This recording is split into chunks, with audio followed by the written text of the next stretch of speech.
All right.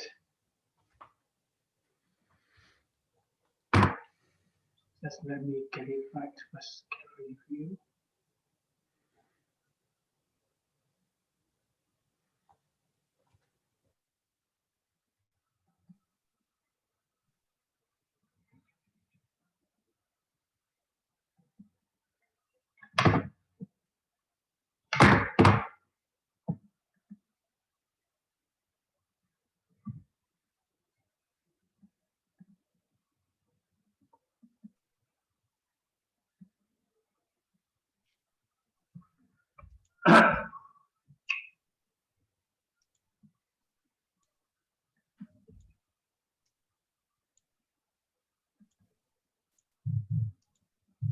All right, ladies and gentlemen, we will now begin.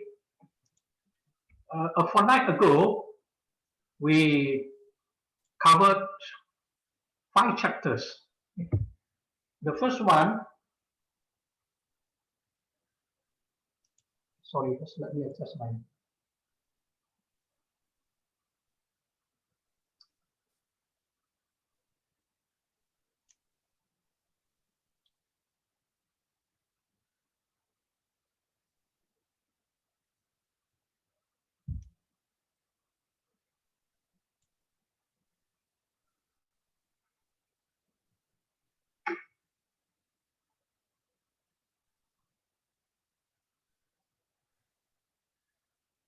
Okay, let me begin.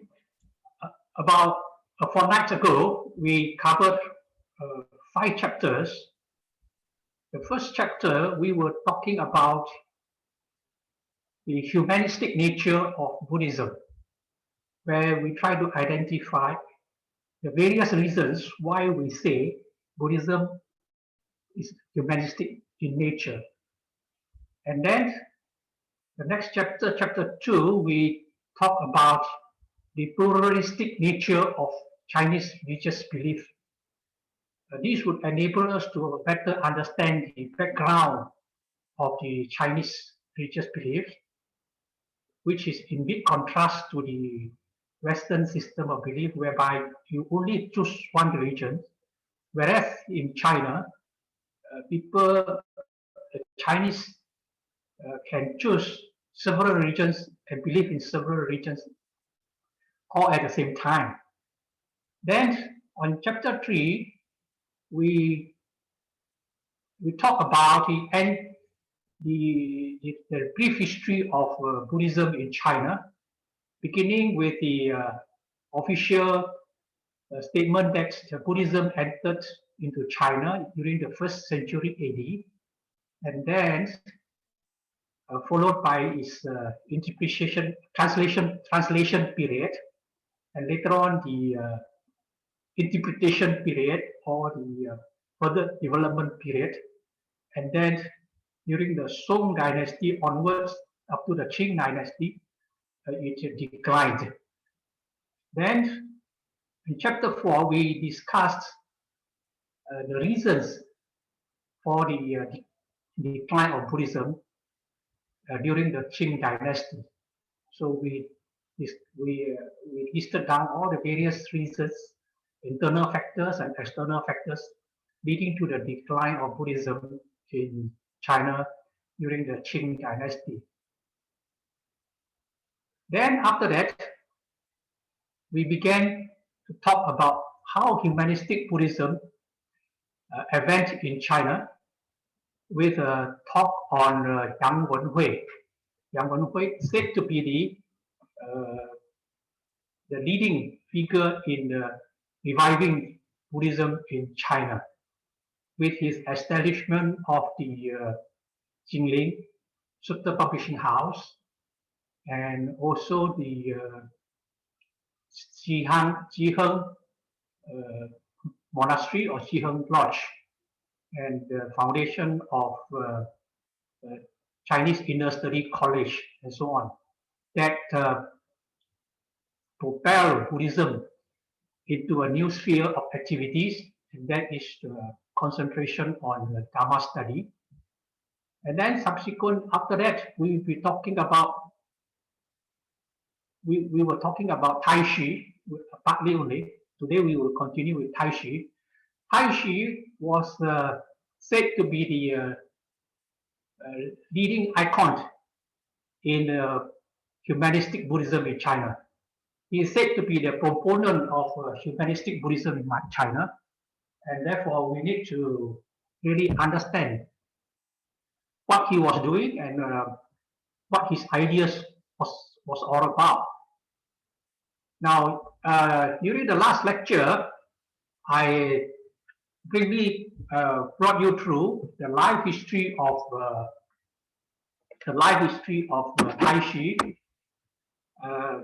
who was born in the year 1890, and in the 1904, when he was only 14 years old, he became a monk under the tutorship of his master, eight-finger monk, Jing An. And then later on, he joined with a lot of, he associated a lot with the revolutionaries at that time. China was undergoing a turbulent period politically at that time, politically, economically, and so on at that time. And Tai Chi associated himself with a lot of revolutionaries, and he was involved in even planning for the uprising in Hong Kong, in Huanghuagang in Guangzhou. And when that failed, he actually fled somewhere else. And then came the Wuchang, or today you call it Wuhan uprising in the year 1911, October 10th. Well, it's about the anniversary. The anniversary was only about 1 or 2 weeks ago. In Wuchang, there was an uprising when in fact there was a mutiny of the Qing military forces going against the military forces of the Qing government. And after that, the uprising was successful in Wuchang, and that spread like wildfire to many parts of the country, with more than 14, 15 provinces having uprising that were successful. Now, when October 10, 2011, when the uprising was happened in Wuchang, Dr. Sun Yat-sen, today we say he's the first president or the interim president of the Republic of China, was in New York or somewhere in the United States of America. This politician, he did not fire any bullet. He was just talking all the time. You know, politicians are good in that. He was talking all the time, traveling to countries like in Southeast Asia, to Japan, to Europe, to USA, everywhere, to solicit money for the revolution. So when he heard about the successful uprising in Wuchang, so from New York, he traveled to Europe, where he campaigned for the various governments in Europe to recognize the new government. And from there, he traveled by ship to Malaya, the place where I'm staying now, to Penang, then to Singapore, and all the way back, finally back to Nanjing. Nanjing is where the temporary government was housed. So by the time he arrived sometime in November, they quickly wanted to form a new government and declare a new government. So finally, they declared a new government called the Republic of China. And Sun Yat-sen, despite the fact that he was not directly involved in any uprising or rebellion, he became the president, the first president or the interim president. And the installation of the president was held on the first 1912. First 1912. If you go to Taiwan, if you read the calendars, please be careful. The Taiwanese counted the years from 1911. Sorry, 1912. 1912 is year number 1. 1913 is year number 2. So if you are in Taiwan today and they say year 85, you better be careful. It's not 1985. Huh? It's 85 plus 1911. Okay. Okay. Because the Taiwanese still use the Republic of China calendar. So when Sun Yat-sen was elected as the president in 1912, 1st January, he began to set up a new government. And Venerable Taishi, somehow or other, he was also in Nanjing at that time, he managed to get an appointment to see the new president. Sometime in February, I think February 20, 1912.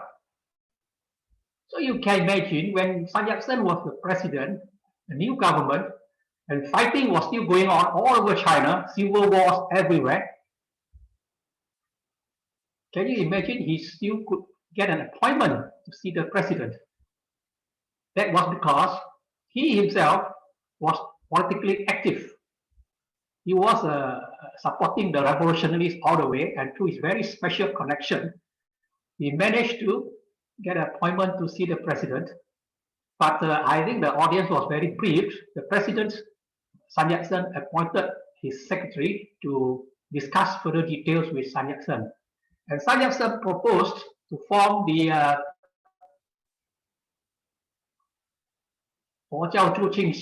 Buddhist Promotion Society. He wanted a national organization for China now. So with that was in his mind, with the backing of the government, he wanted to form a new national organization for Buddhism in China. At that time, by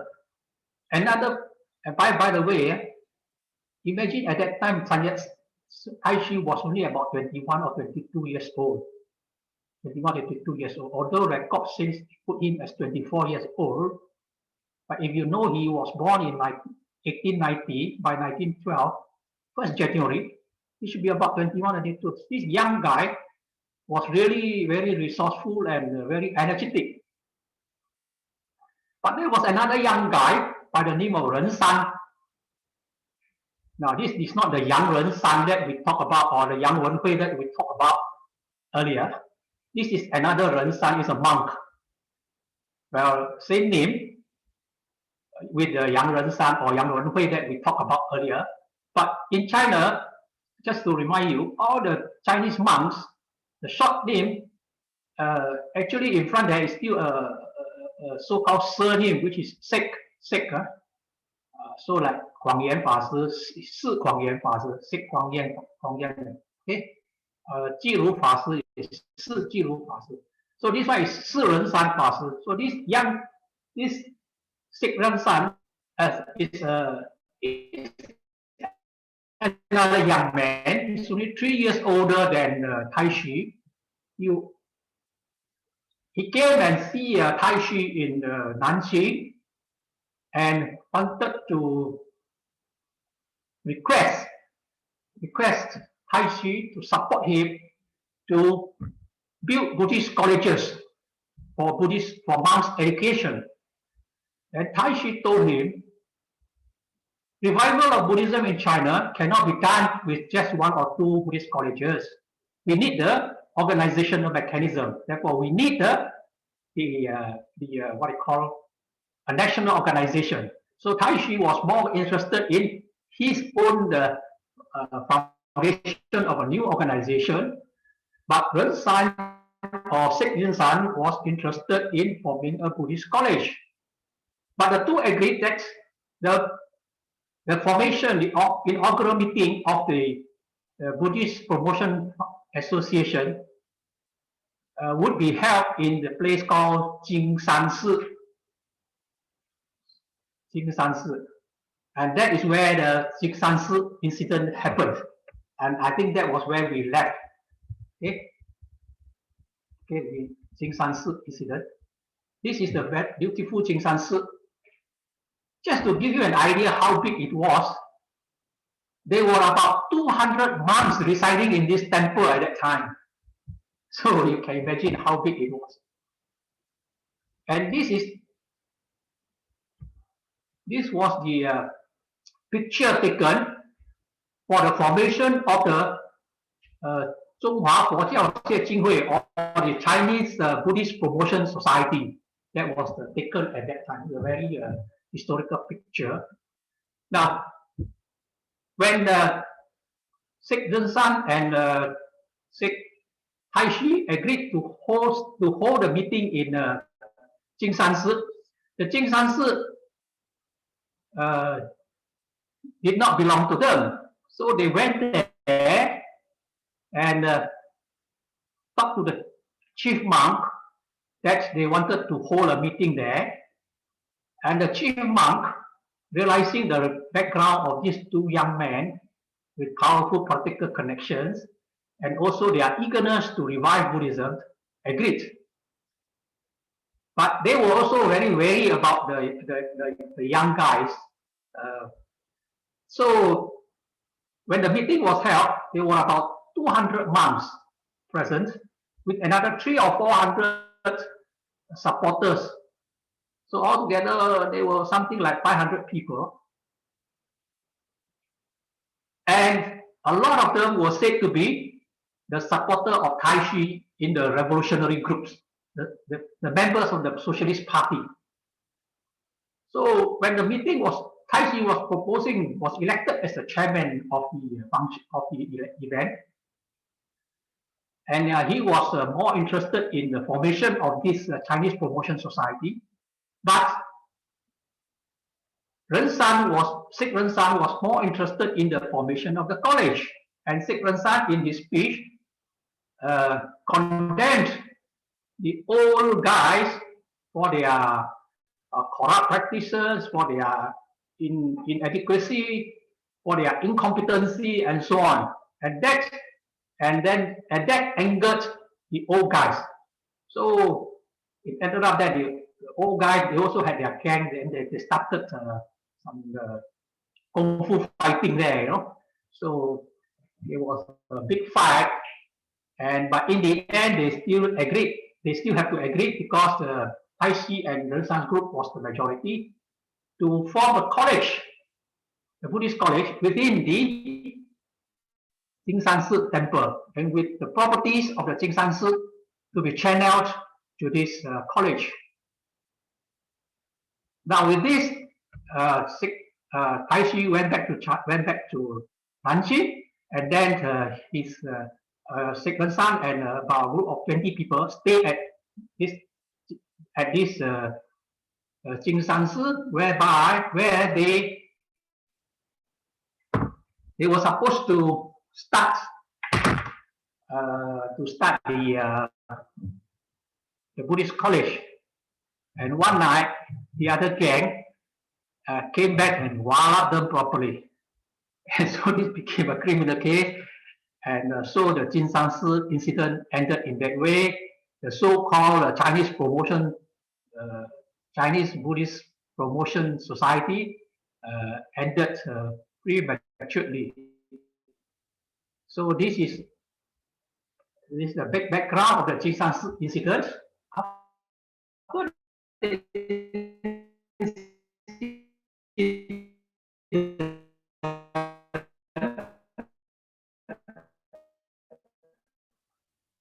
Well, Taishi, of course, was very upset.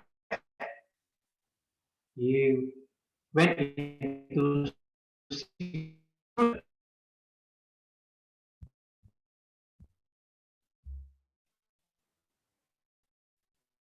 he went for, we call it a peak one, you know.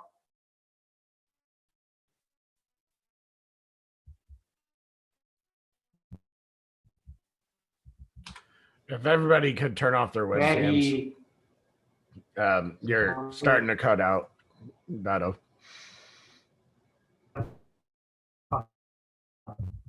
Where he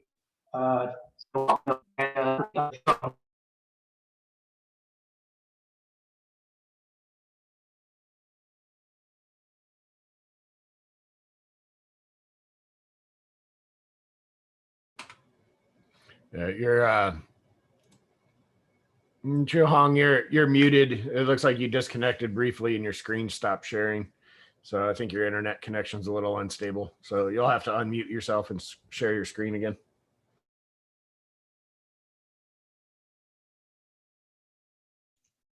I don't think he heard you.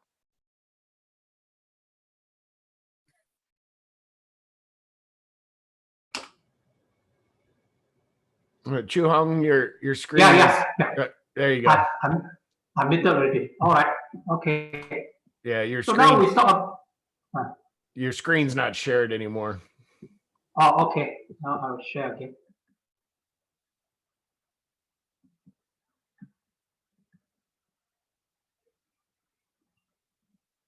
There we go. Thank you.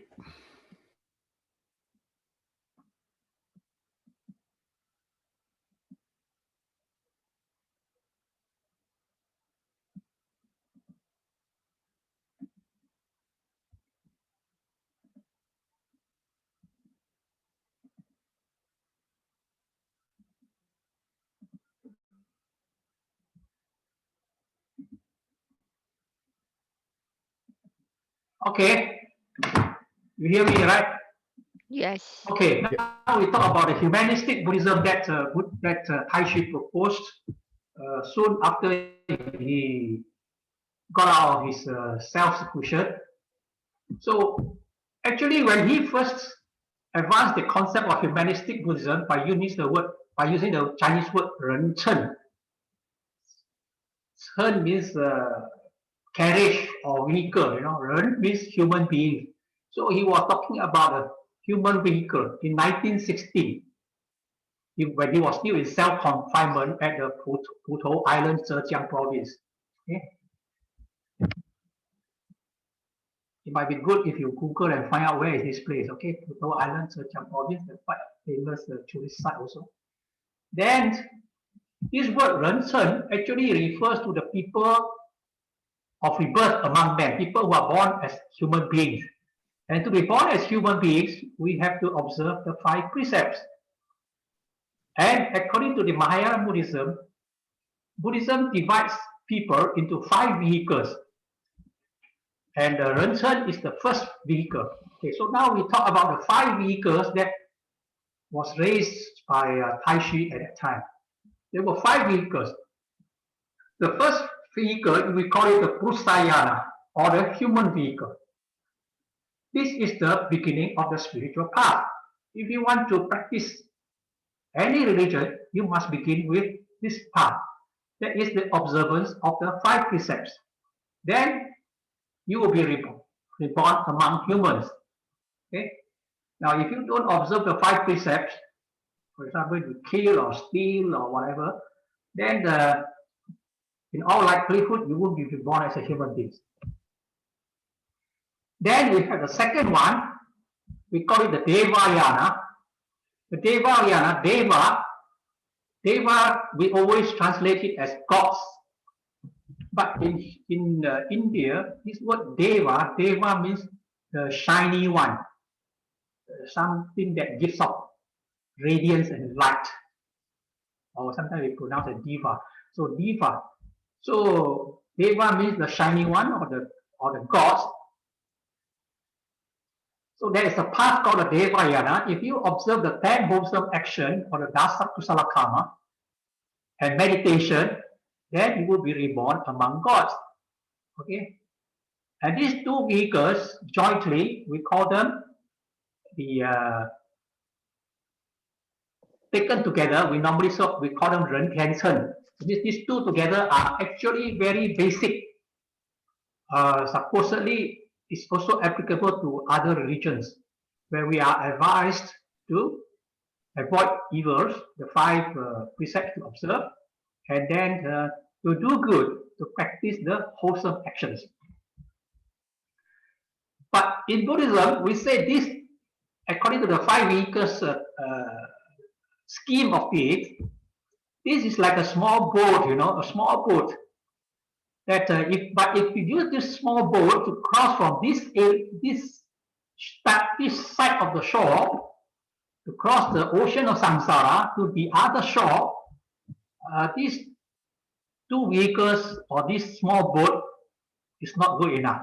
It's not good enough. You can't cross to the other shore. Okay. Then we have the third one. We call it the Savakayana. Savakayana, often translated as the sound hearing vehicle. The sound hearing vehicle. But actually, if you look at the original word Savaka, it's true, etymologically, it's listening. But in many parts of the Buddhist text, we also realize that Savaka actually means disciple, disciple of the Buddha, following the teachings of the great Buddha. Because Savaka means listening. But in ancient time, everybody learned something from their teachers through listening. Therefore, a listener means a disciple. Okay? A listener means a disciple. So Savakayana, often translated as the sound hearing vehicle, means actually the disciple vehicle, following the teacher. And this is achieved if you are following the Savakayana, the practice of renunciation and hearing of the Four Noble Truths. Here you got to learn how to listen to the Four Noble Truths. This may not be found in other religions. Okay, then you will be reborn among the Savakas, means you will be reborn as students or disciples of the Buddhas. Again, this is said to be a small vehicle for those who cultivate for the sake of personal liberation and aspiration for personal salvation. And the highest level you could attain is the Arahant. Now, this is the argument by the Mahayana that most Theravada or Hinayana practices, they follow Savakayana, which means they become the disciple of the Buddha, and then they attained Arahant, and that's the end of the story, the personal self-salvation. But if you look at it from the perspective of the Theravada or the Hinayana, then there's nothing selfish about this, because you cannot become an Arahant if you are selfish. In the first place, to take this part also, you have to take the earlier two parts of Savakayana and Purusayana, as the two earlier parts of Purusayana and Devayana. Therefore, you cannot be selfish. And to attain Arahant, and Arahant, just to quote the words of Venerable Dr. Wakula Rahula, and Arahant is also a Buddha. Dr. Rahula said there are three types of Buddha. The Arahanta Buddha means you gain enlightenment by being a disciple to a fully enlightened Buddha. Then you have the Pacceka Buddha, someone who became a Buddha or fully enlightened on his own effort, but he did not teach. And then you have the Sammasambuddha, the fully enlightened Buddha. So from the Theravada perspective, Arahant is good enough. But from the Mahayana perspective, this is considered a small vehicle and not good enough. But both agree that this one you can actually cross to the other side of the shore. You can actually liberate yourself. So this is a bigger boat. It's still a single boat, a boat for a solo ride, but you can reach to the other side, but not more many people. And in Theravada also, there's a fourth vehicle called Pacceka Buddhayana, enlightened by conditions or by your own self-effort through realization of the conditions.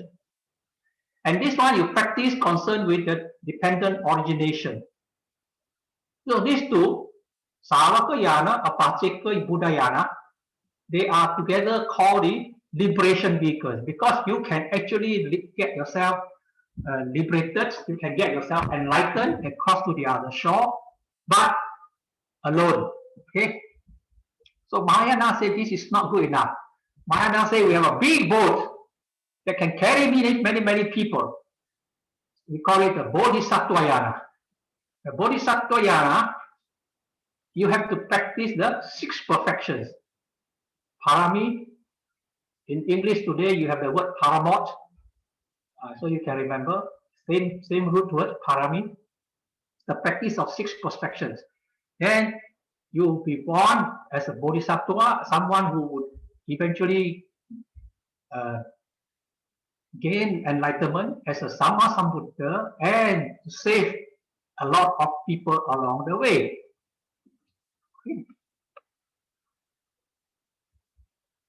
So to practice the 6 parami, Mahayana specifically mentioned 6 important perfections that you have to practice up to perfection. Number 1 is dana or charity.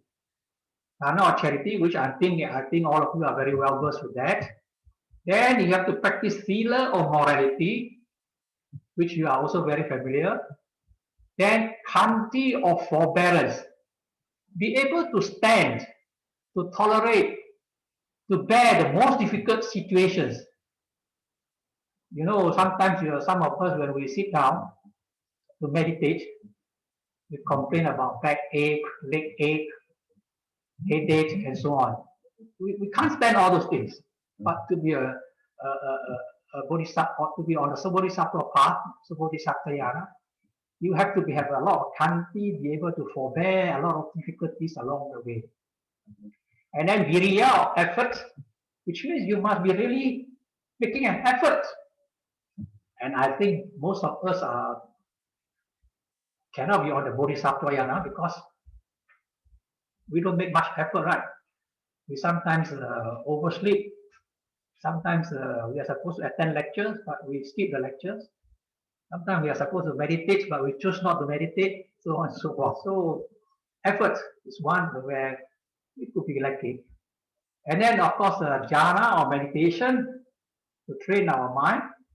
And then finally to gain wisdom or partner. So of the 5 parts, these 5 parts in Mahayana Buddhism, I hope you will remember them and be able to write something about them. Taishi said his argument at the Dharma ending age 3,000 years after the Mahaparinibbana of the Buddha. If we follow the Savakayana, we will be condemned as pessimistic and escapism. If we follow the Devayana, we will be condemned as superstitious and theism. That's not only unskillful but also become an obstacle. But first, the 3,000 years, that's because somehow or other in the Chinese historical records, they said the Buddha was born 3,000 years ago. Whereas in most historical records, Buddha was born around 643 or 643 BC, and therefore it's only about 2,500 years ago. Anyway, the years here are not really that important, but the emphasis here is if you follow the Savakayana, it means just a disciple of the Buddha, you just try to practice, you learn from the teachings of the Buddha, you take care of yourself, you want to be liberated by yourself. So we say it's pessimistic and escapism. And then some would follow the Devayana. So you only hope that you would like to be born in the heaven, Devayana. So that is considered as superstitious and theism. Then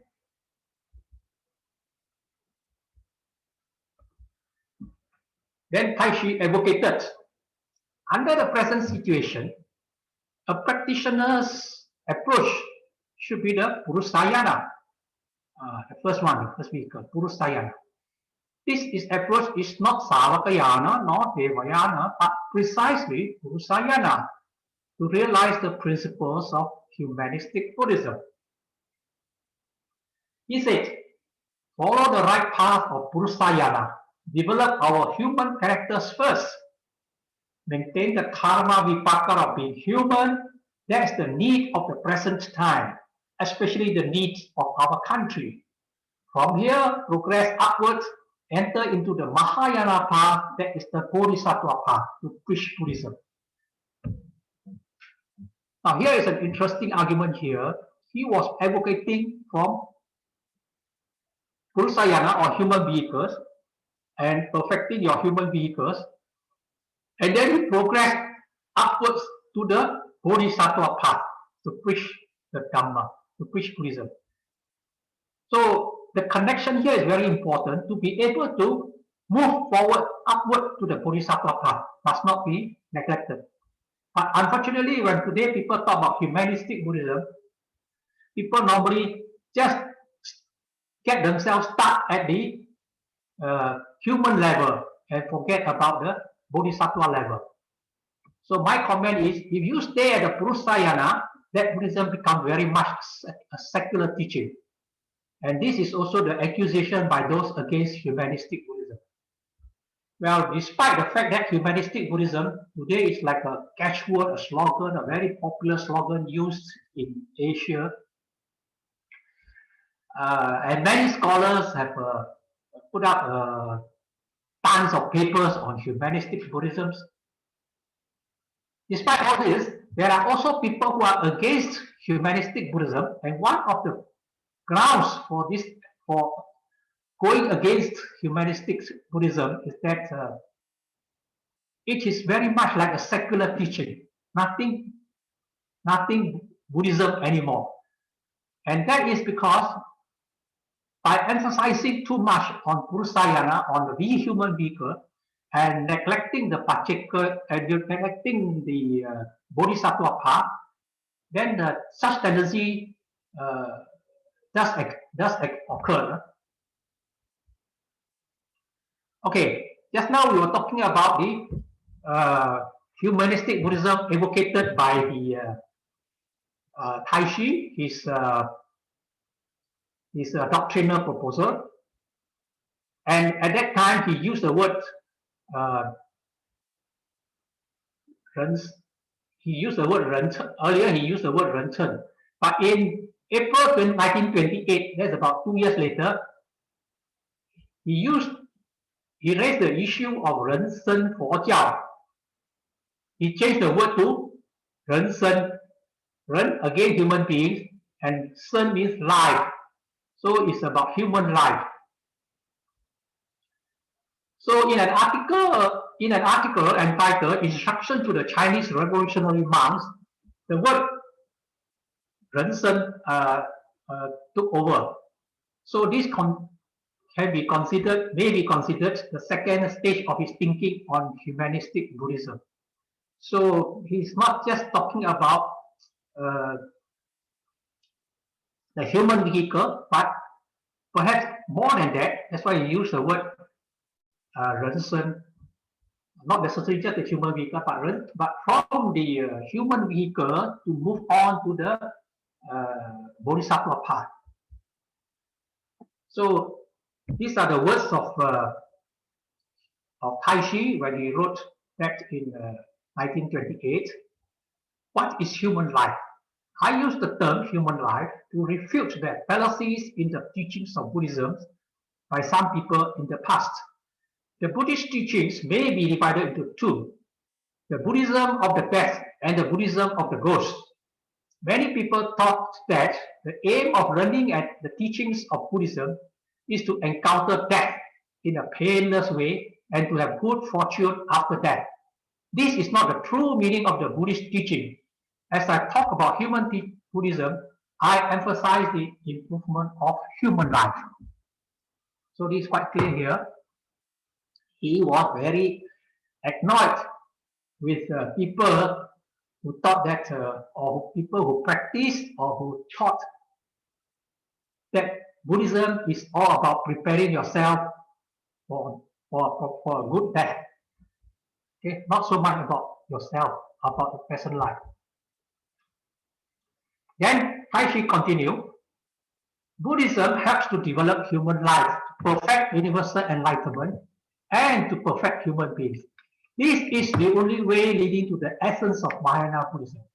Buddhism aims at the development of human life instead of eliminating it. Therefore, it tends to be actively involved in human life. So he argued that Buddhism must be actively involved in our human life. And his famous quotation is 人成即佛成.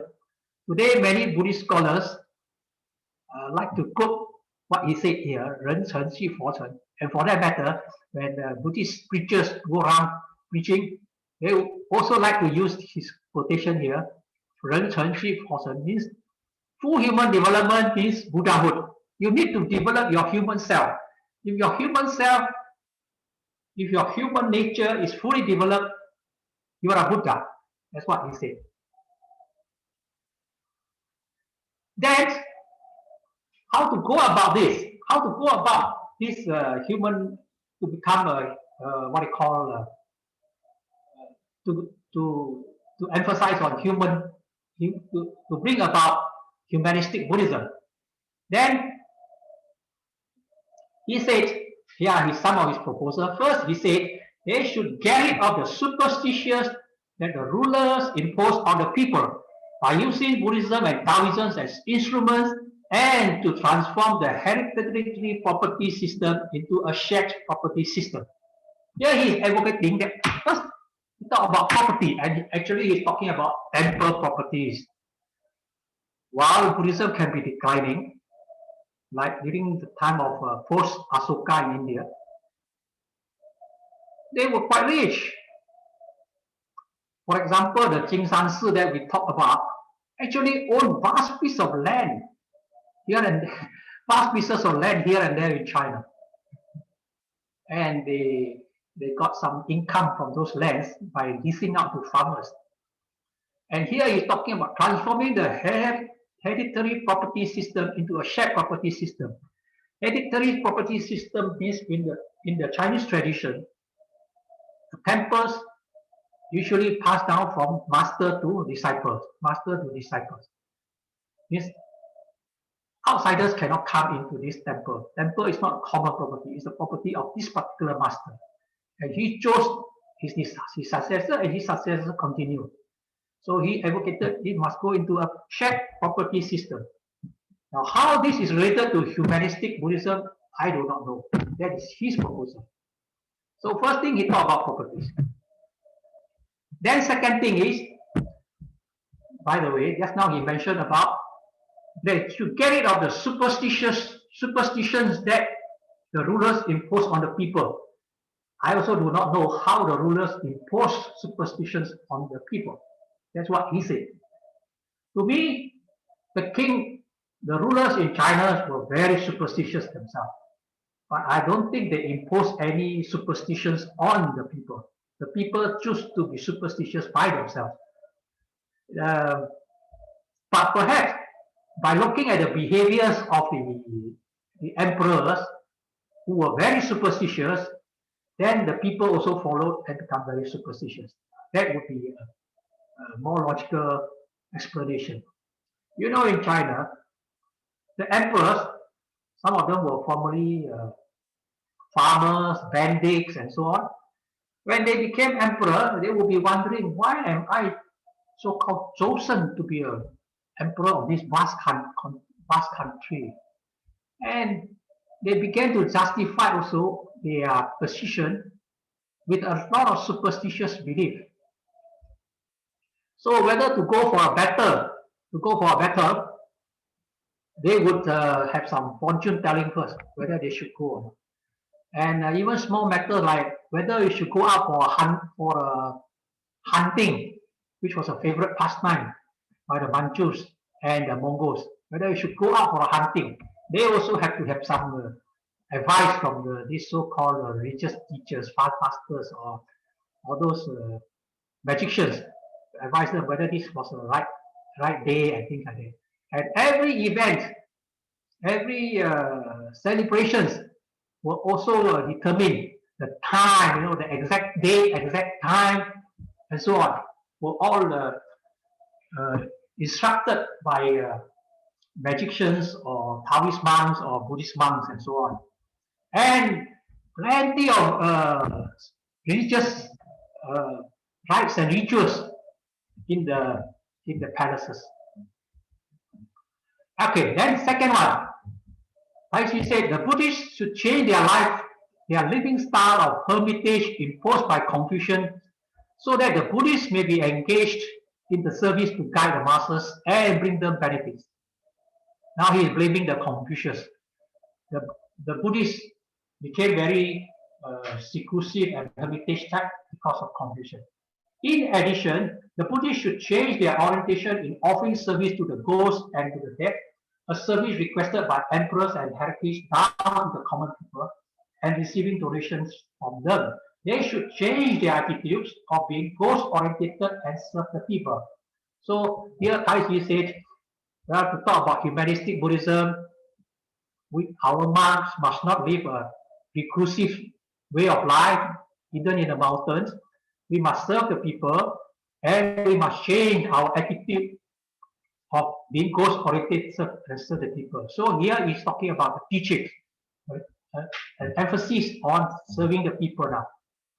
And third, the Buddhists should work on the establishment of human life Buddhism, from human beings to Bodhisattva and the Buddha. Now, here you reiterate from human life, human beings, from Purusa to Bodhisattva.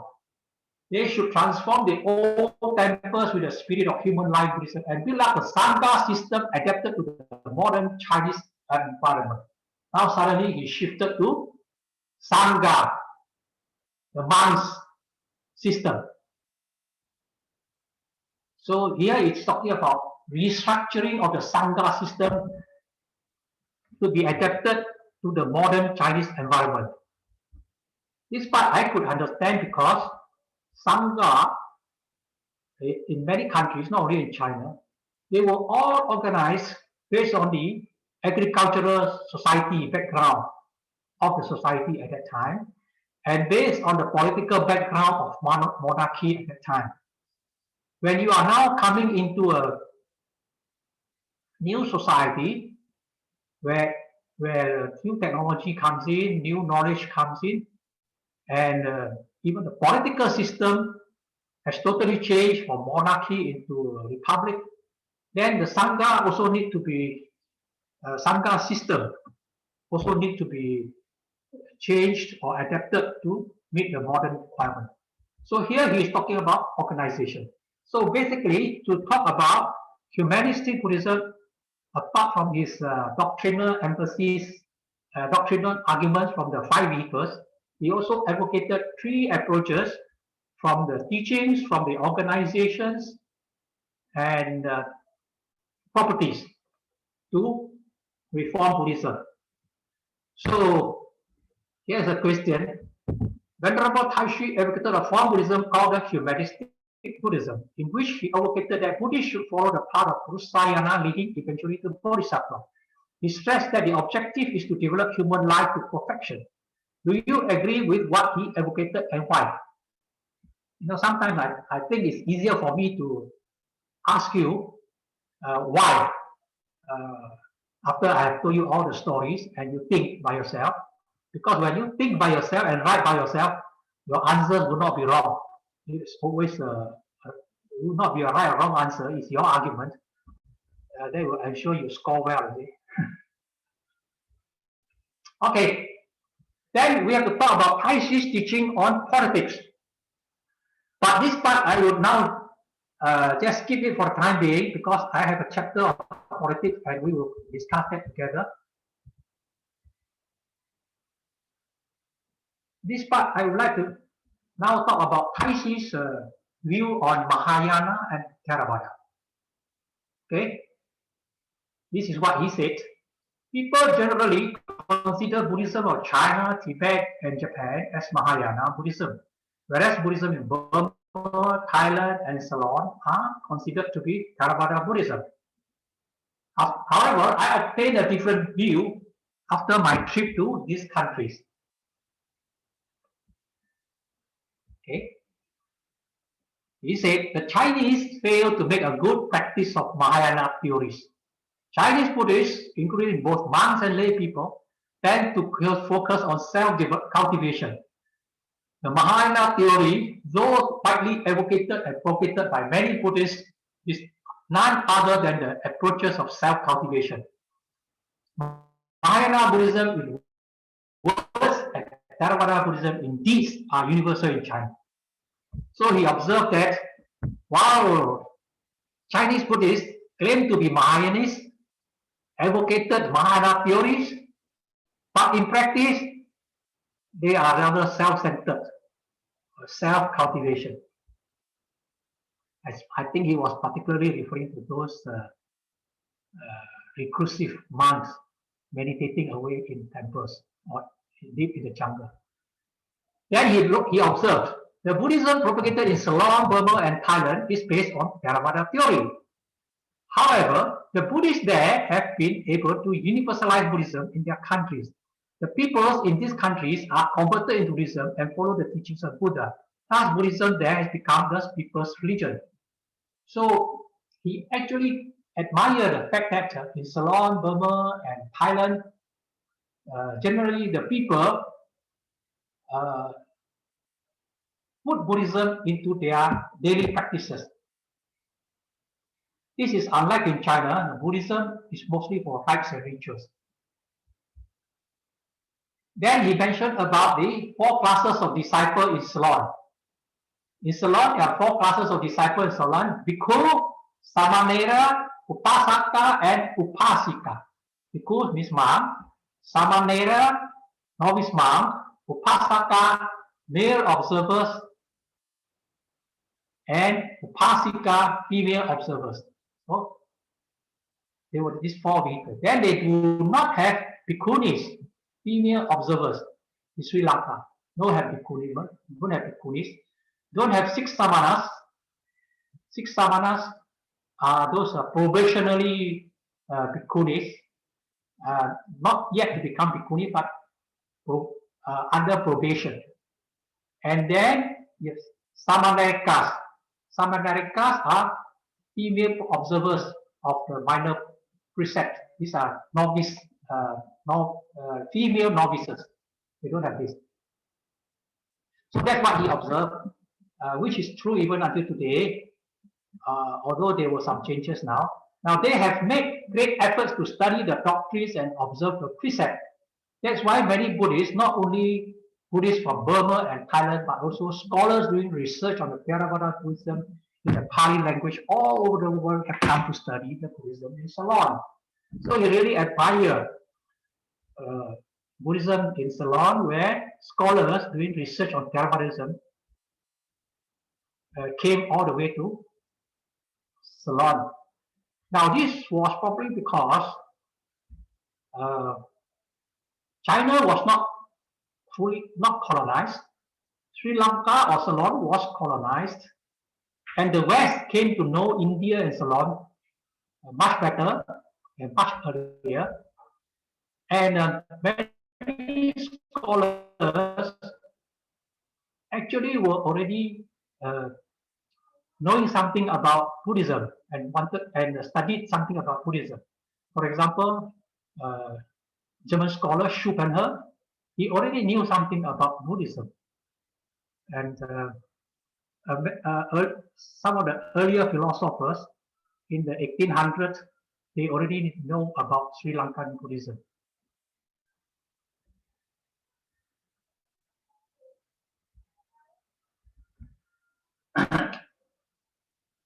Then he observed that Buddhists in Ceylon partly engaged in many causes, social welfare, culture, education, and so forth, thus giving back moral. This marks a great spirit of compassionate love in Buddhism. Then he concluded, although Buddhism in Ceylon is generally considered to be Theravada Buddhism, it is indeed the practice of Mahayana Buddhism. So whether you are Mahayana or Theravada, it's not so the practices that you adopted. Okay? So you can claim yourself to be Mahayanist, but you can be very selfish and concentrated on your self-cultivation. But you can be a Theravada Buddhist, but you can do many other things like giving social services, promoting culture and education and so forth. Later on, when we talk about Sri Lanka, we will be able to know that actually Sri Lanka, by the time when Taishi visited Sri Lanka had already undergone revival. So he would have seen a much better side of Buddhism. If he were to visit Sri Lanka perhaps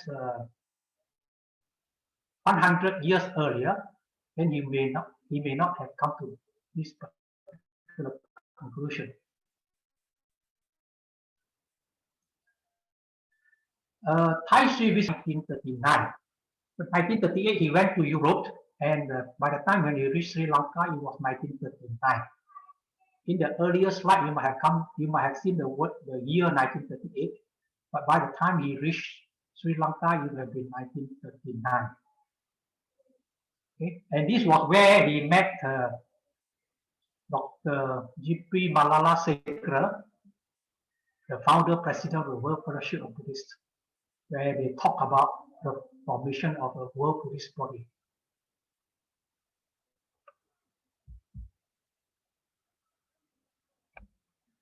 Taishi observed and compared, and then he said there are many reasons for the decline of Chinese Buddhism.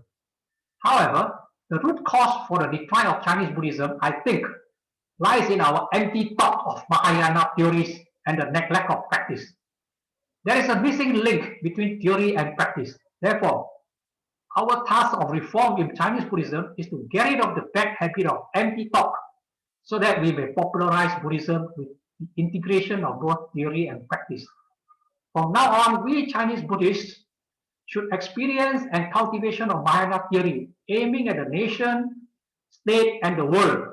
The practice of theory of Mahayana Buddhism is what we call the practice of Bodhisattva. So he advocated the practice of Bodhisattva, the practice of Mahayana Buddhism, must aim at the nation, the state, and the world. So you can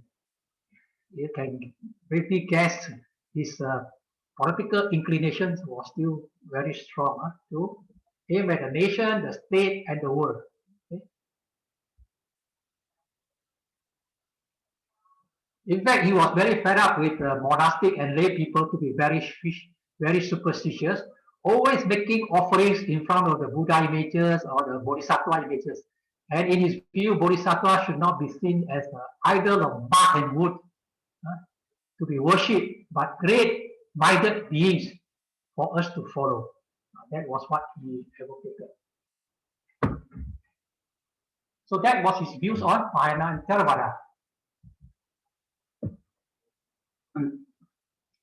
If I continue, I may overshoot the 9 o'clock. Do you want to take a rest now, or?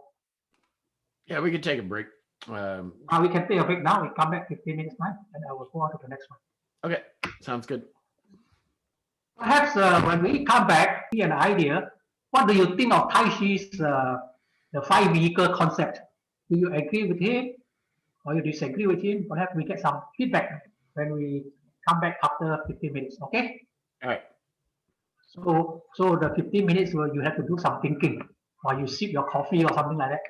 All right. Okay. All right. Okay. Okay. We will continue with what we are talking about Venerable Taishi's teaching. Before that, I noticed there was a question in the chat asking me, Gautama Buddha, what vehicle was he using? I think he was using rocket instead of boat. Anyway, Gautama Buddha, before his enlightenment, we always call him a bodhisattva. Whether in Theravada or in Mahayana, we always call him a bodhisattva. So if you like, we should say he is on the bodhisattva path. Then he gained the full enlightenment. So the bodhisattva path is always leading to Samma Sambuddha, means fully enlightenment. Okay, now just now I posed a question before we ended to ask your opinions on what Taishi has preached. So perhaps you can just share with me what is your thought about this. If you have nothing, just repeat what Taishi has talk about. At least when you reproduce, then it's easier to digest and you can learn better. So who would like to begin? Just a few minutes will do.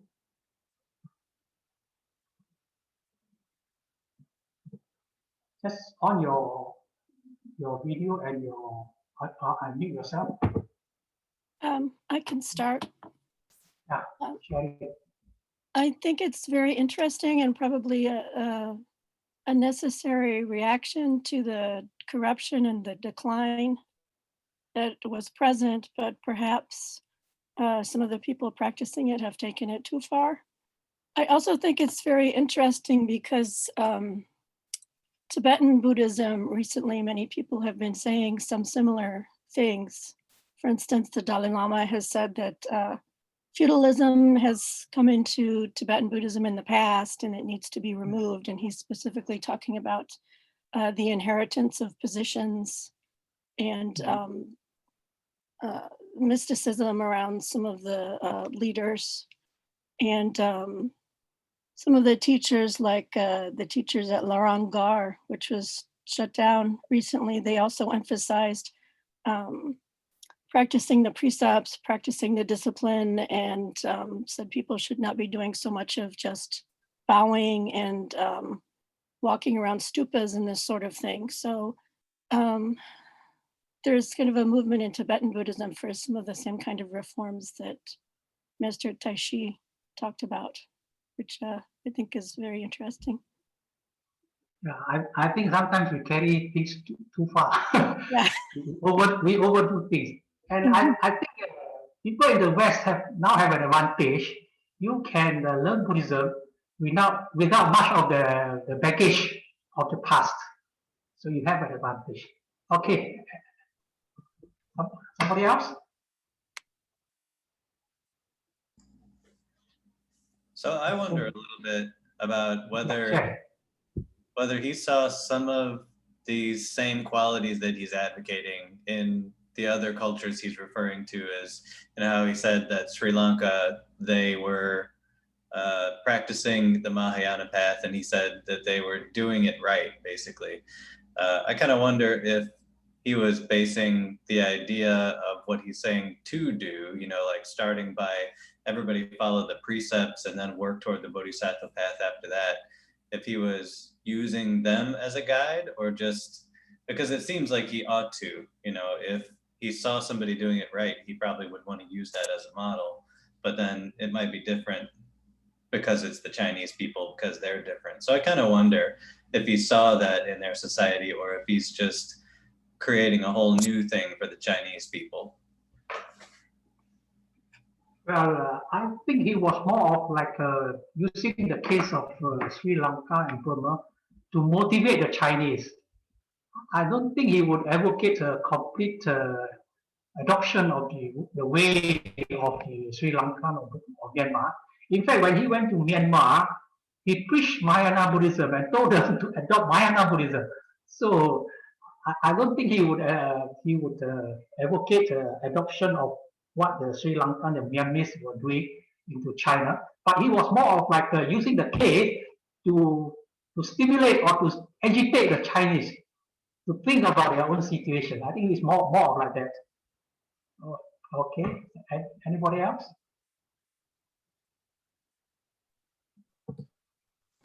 Hi, yeah, Kyle here. I can't remember where I had read this in my studies, but I remember when Buddhism was kind of starting to flourish a bit in China, when monks tried to use like the begging lifestyle, like that you see in the Theravadan tradition, like where they actually beg and try to eat one meal a day and do all these different things like the Buddha did, that the Chinese culture just didn't respond well to that. So they weren't going to support this like begging lifestyle. So I think it's interesting too to think from like different perspectives why even like culturally, Theravadan Buddhism almost like had to change.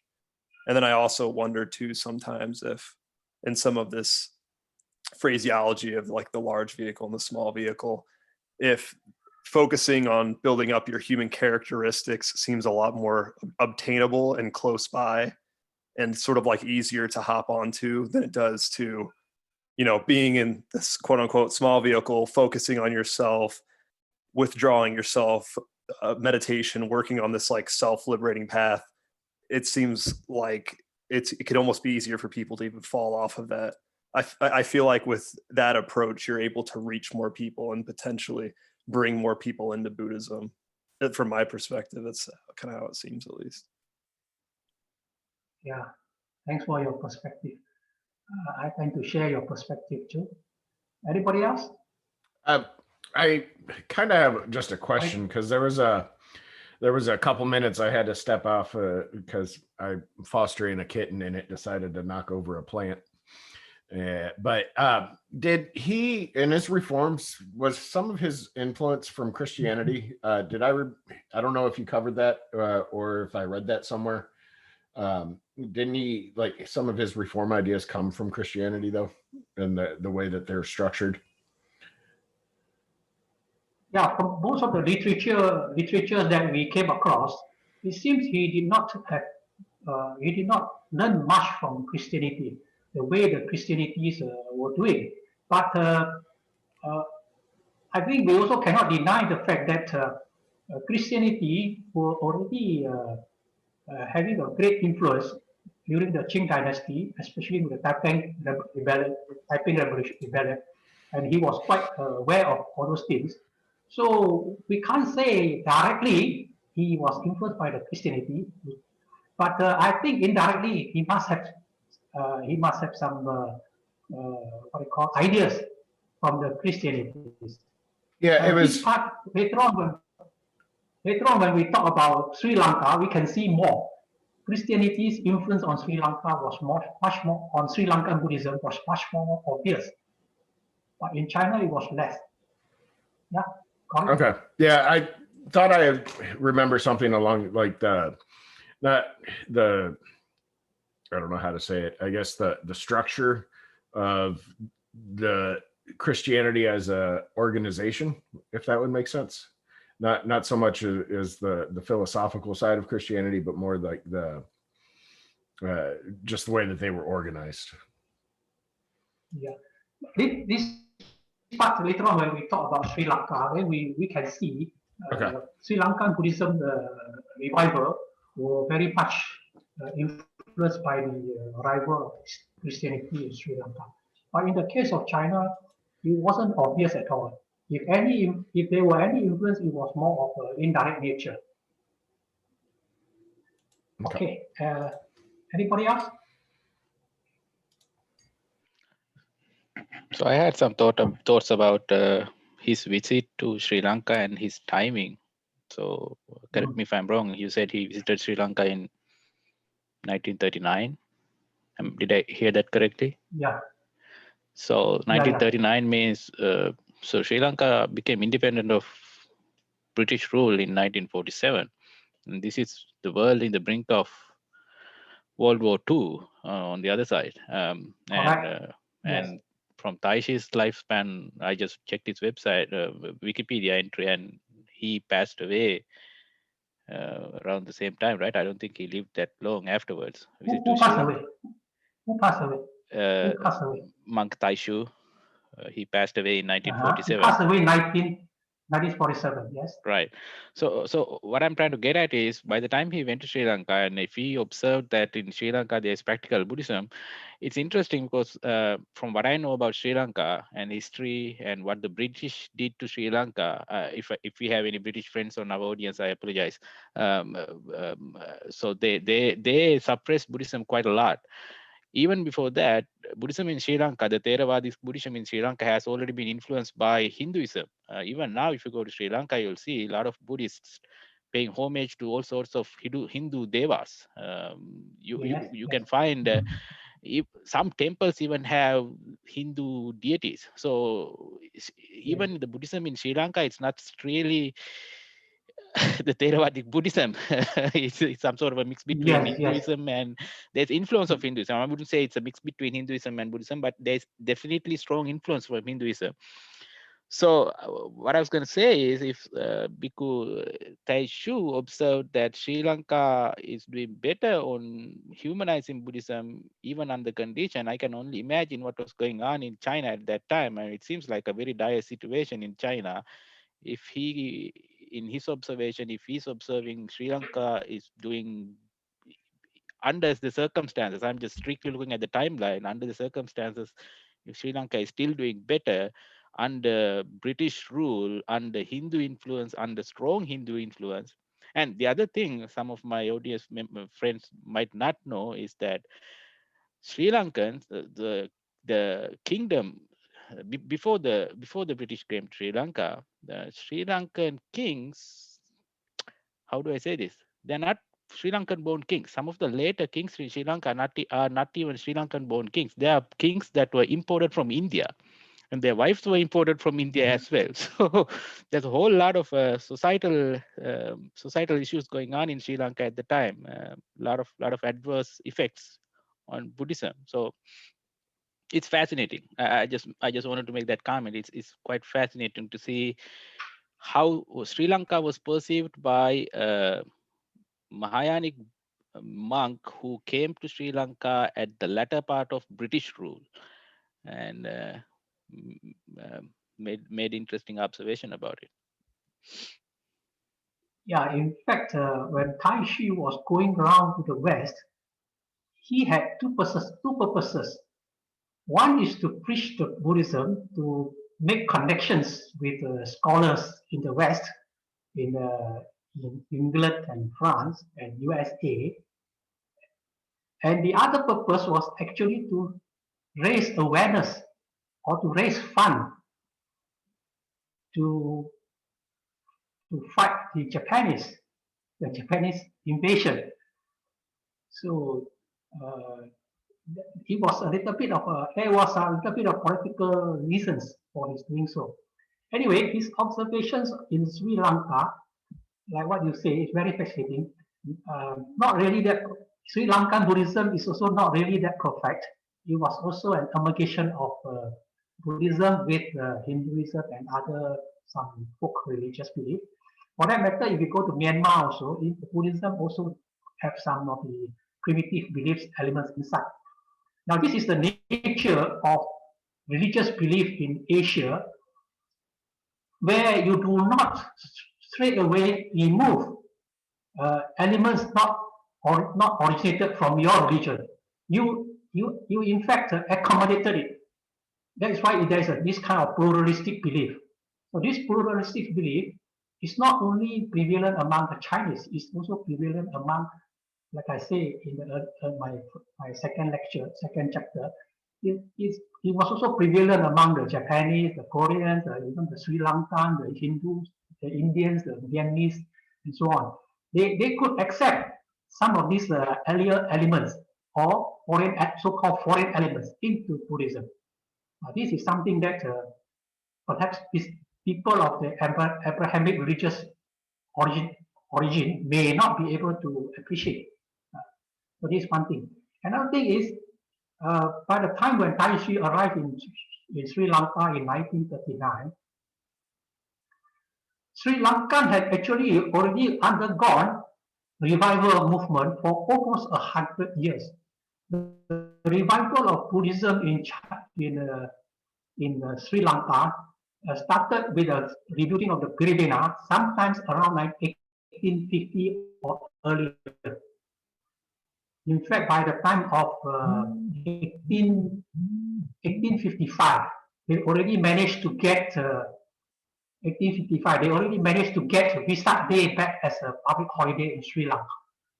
And before 1855, Pirivena was already started by a few monks. So Sri Lankan Buddhist revival started much earlier than on a scale much earlier than in China. Okay. In fact, in our history now, 1850 is a very important time in our history. There were many changes happening at the time. 1830, 40, 50, 60, there were a lot of changes. Okay, anybody else like to say something else? Like to add on?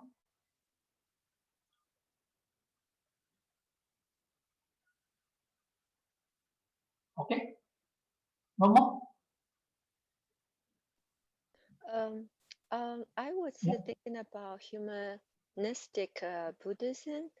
I don't know if it also has something to do with the Chinese culture, because if you do see different religions in China, have you ever seen other religions get involved with the welfare or society or charity work with the regular people?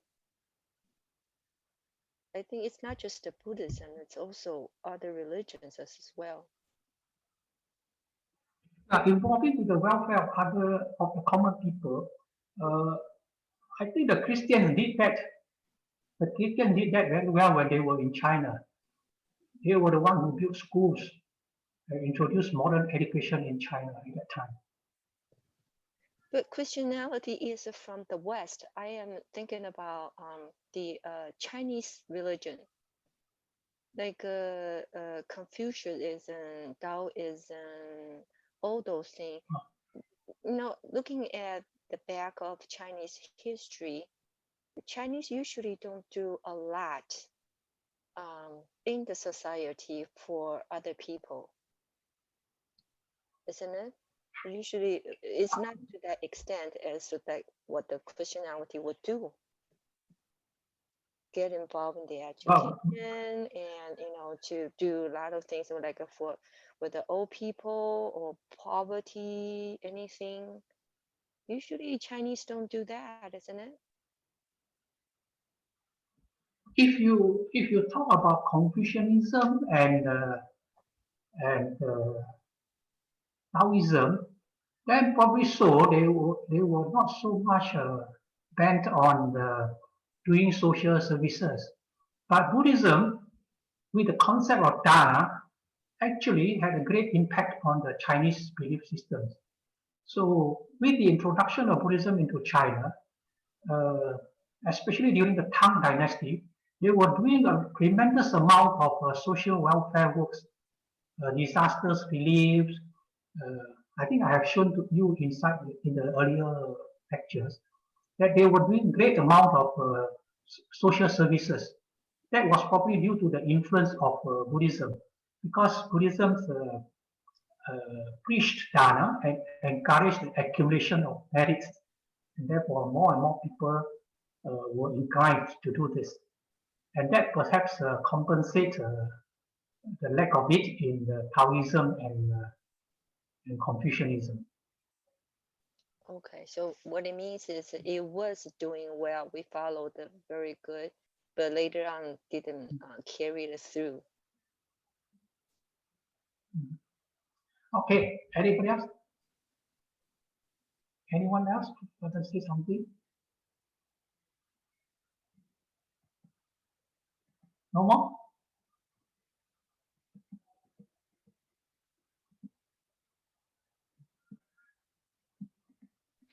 I did have one more question, if you have time. Yeah. So there were five vehicles that were mentioned in Taishu's teaching, right? So the Devayana, Purusayana. Just trying to understand the logic behind it. What exactly is his logic? I mean, is it something? If I'm a human, if I'm a human right now, I should set myself up to be on one of those vehicles, or what is the goal? I'm trying to understand what exactly is he trying to do with those vehicles. He was advocating that we are human beings now, and to maintain our human life or human dignity, we must follow at least the Purusayana to be the what they call maintain our human dignity and to maintain our human life. But he also mentioned that we must aim for bodhisattvayana, meaning to say we must perfect ourselves spiritually with the six parami. So that was what he was advocating in Mahayana Buddhism. It's not good enough just to be stuck with Purusayana, but Purusayana is the beginning. Then, with the observance of the five precepts or the observance of the precepts or the morality, but then must move on to the higher spiritual rank of observing the 6 paramis. So his advocacy actually is on Bodhisattva path. So correct me if I'm wrong. So let's say I'm a human, I'm following Taishu's teaching. I want to achieve the highest level Yes. because I want to ace my class. So I go on the Bodhisattva path. What is my end game here? I mean, how is that going to help me achieve salvation? So I go to Bodhisattva vehicle, become a Bodhisattva. Then now I have to come down to Hinayana vehicle, what was it called? Stravaka vehicle to become an Arahat. So we can actually achieve salvation. Am I right in my interpretation? No. Because from the Mahayana perspective, the Bodhisattva path leads to Sama Sambuddhahood, and that is already the highest vehicle. After achieving the highest vehicle, in Mahayana belief, you can help many people, you can save many people. So you maintain at your Bodhisattva path at the Sama Sambuddhahood level, not coming down to some other lower level. But that's a contradiction, right? Because if Gautama Buddha was a Bodhisattva, sorry, not Gautama Buddha was a Bodhisattva, he was named someone else when he was a Bodhisattva, when he was living in the Tusita heaven. But he was born as a human and understood what he needed to understood, became Buddha. So there seems to be a little bit of a contradiction there, isn't it? I'm not I'm not arguing with you. I'm just arguing with Taishu's teaching. Taishu's whatever. That's why I said it is a Mahayana teaching. Okay, if you are sticking to the Theravada traditions, you sometimes cannot comprehend. And in fact, there's a joke by Theravada monks that if everyone aspire to become Sama Sambuddha and to save every human being, then there will be no work left for us. Okay.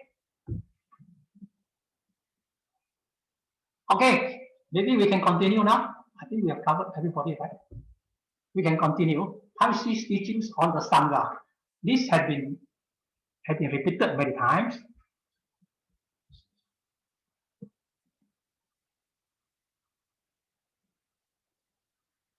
I'm trying to get it into a slideshow.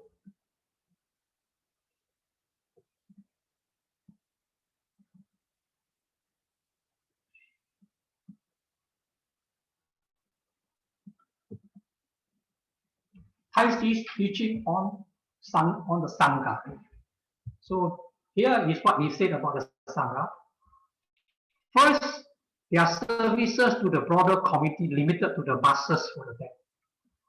This is actually the case of Buddhism coming to a stage where people are more interested in the rituals, and we can't run away from the ritual of dying.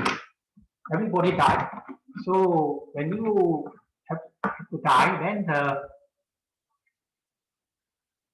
some religious ceremonies, some form of religious ceremonies need to be held. Therefore, monks perform this. And when Taishi lamented that monks only limited themselves to performing rituals for the dead, we can perhaps understand it from this way. You see, in any religion, there are a few elements in religion. Number one, you have the founder. Okay, the founder. Number two, you have the teaching. Number three, you have the organization. Today in Buddhism, we say the Buddha, the Dharma, the Sangha. But generally speaking, it means your founder, your teaching, your organization or your church. Then you have your education, so that the masses could be educated into the religion. Then you have your what I call practices. For example, Muslims are commanded to pray 5 times a day, part of their practices. Buddhists are commanded to observe the 5 precepts, part of their practices. So you have practices. Then you have the number 6 element, the rituals. Rituals form an important part of any religion. So every religion will have some kind of a ceremony or rites and rituals. This is part of our human life. So basically, there are at least 6 elements that make up a religion: the founder, the teaching, the organization, the practices, okay, the education aspect of it, and lastly the rituals. And if you look at the profile of a religion, like we all learn in Buddhism, everything is anicca, everything is subject to change. Over time, out of these 6 elements, most of them would have been forgotten. For example, in Taoism, if you ask Taoists who is their founder, most of them wouldn't know who is their founder. Perhaps they had many founders, so they don't need to know who is their founder. Then you ask them about the organization, the Taoists don't have any more organization. You ask them about the teachings, most Taoist followers do not know anything about the religion. Then you talk about education, there is no education provided. Then you talk about practices, they will stare at you and say, oh, what practices? I'm living a life, that's all. So if you look at Buddhism in China, also the same thing. The first 5, they were all already more or less in decay. Most Chinese people in China at that time would not know who is Gautama Buddha, but they know Panin Bodhisattva. They learn they know somebody else. They wouldn't know about Four Noble Truths, Eightfold Noble Path. The common people would not know. Perhaps only the few learned monks would know. Then the so-called Sangha. There is no proper Sangha like in the time of the Buddha. This is the temple organization. Okay. Then in terms of education, there was no Buddhist colleges. In the early days, in those days, when people learn something from their teacher, you can say so and so is my master. Doesn't mean he is your teacher. You just follow him around, stay in his temple, sweep the compound, make tea for him, serve him, occasionally listen to a few words of advice from him. That's about all. There's no systematic teaching. Okay. Then practices. Most Chinese Buddhists would not know that Buddhism preached the 5 precepts. So what is the one last thing left is the rituals. It is the ritual that maintain the religion. That's why I said we do not underestimate the importance of ritual. It is the rituals that always become the last piece of life of any religion. The ritual is the one that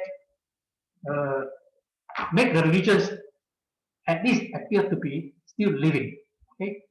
So when he was lamenting about this, I can understand that many parts, many elements of the religion of Buddhism had already decayed for that time off, but were maintained by the rituals, the ceremonies for the dead and so on. Okay? So we can't exactly rule out the importance of these rituals. And the second, he claimed that although monks divide up into various schools with particular aims, they consistently fail to realize these aims.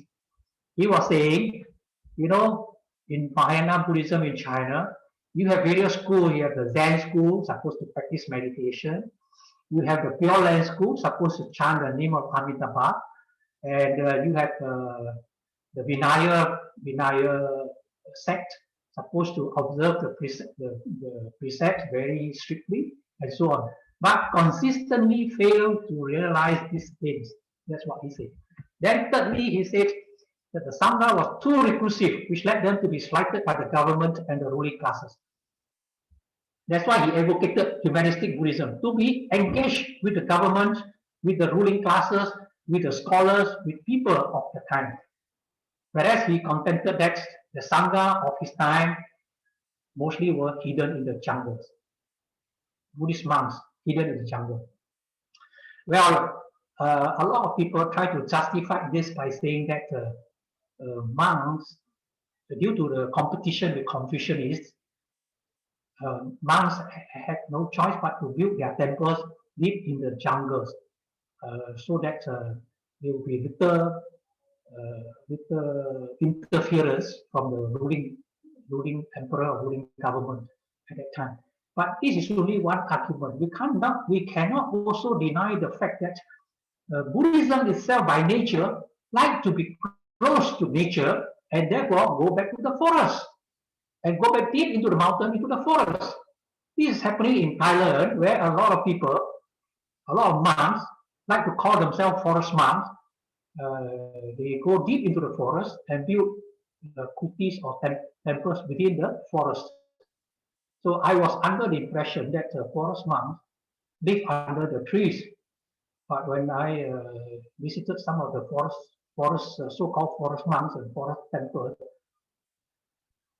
then I realized that they were actually living in a very scenic forest, but not under the trees or by the streams or what. It's in a concrete building, a building inside the forest.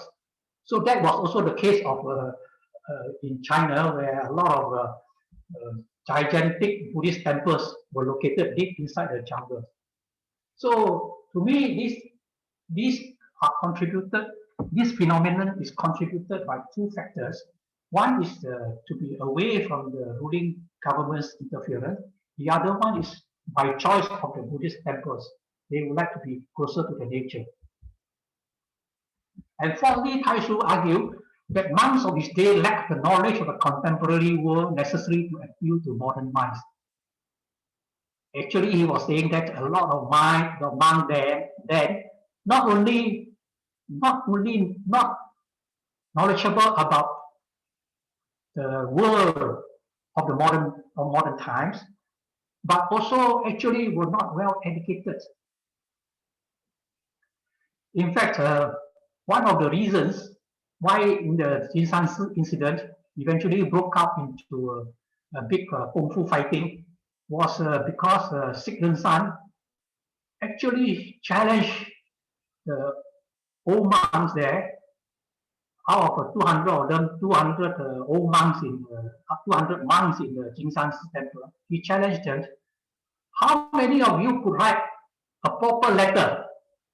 How many of you could write a proper letter, a formal letter? So that was very insulting to those monks. Most of them actually could not read and write. But couldn't read and write was quite normal, but couldn't read and write and actually do not have much knowledge. Okay. And Taishi, because of his traveling to the West and Japan and Southeast Asian countries, he was actually very much open to modern teachings and was trying to build a bridge between Buddhism and some of the modern ideas. Finally, Taishi argued that Buddhism, as in China, in general, familiarism was far too powerful. In his opinion, the superimposition of the Chinese family structure onto the Sangha had turned it from the community of sons of the Buddha, or Buddhaputra, to a group of factious clans. He felt that this led to the nepotism and private ownership of property, which ought to be held by all Buddhists in common. This in turn created resistance to reform and irrational distribution of resources. So again, he's talking about the properties. Actually, this is the same issue happening even until today. Then he divided the Sangha into 4 types, which we already briefly discussed when we were talking about Younger Way. He divided monks into 4 categories. Number 1, the noble type, escape into the forest, self-cultivation, nothing to do with the world. The incense type, enjoy themselves in the temple, doing nothing. The sutra preaching type, these are the ones who talk and talk, but irrelevant to the current issues. So, for example, very common at that time, people were preaching about the Amitabha Buddha, and then Taishi would be wondering, what has this got to do now with the current issues that our country is facing, that our people is facing? But he was most against this quasi-magic type. This quasi-magic type, they have to learn how to sing, how to chant, how to beat the gong, how to blow trumpet, and then to do chanting on behalf of people, to perform rituals and all sorts of things, all in the name of Buddhism for some kind of payment. So was like actually like artist performers.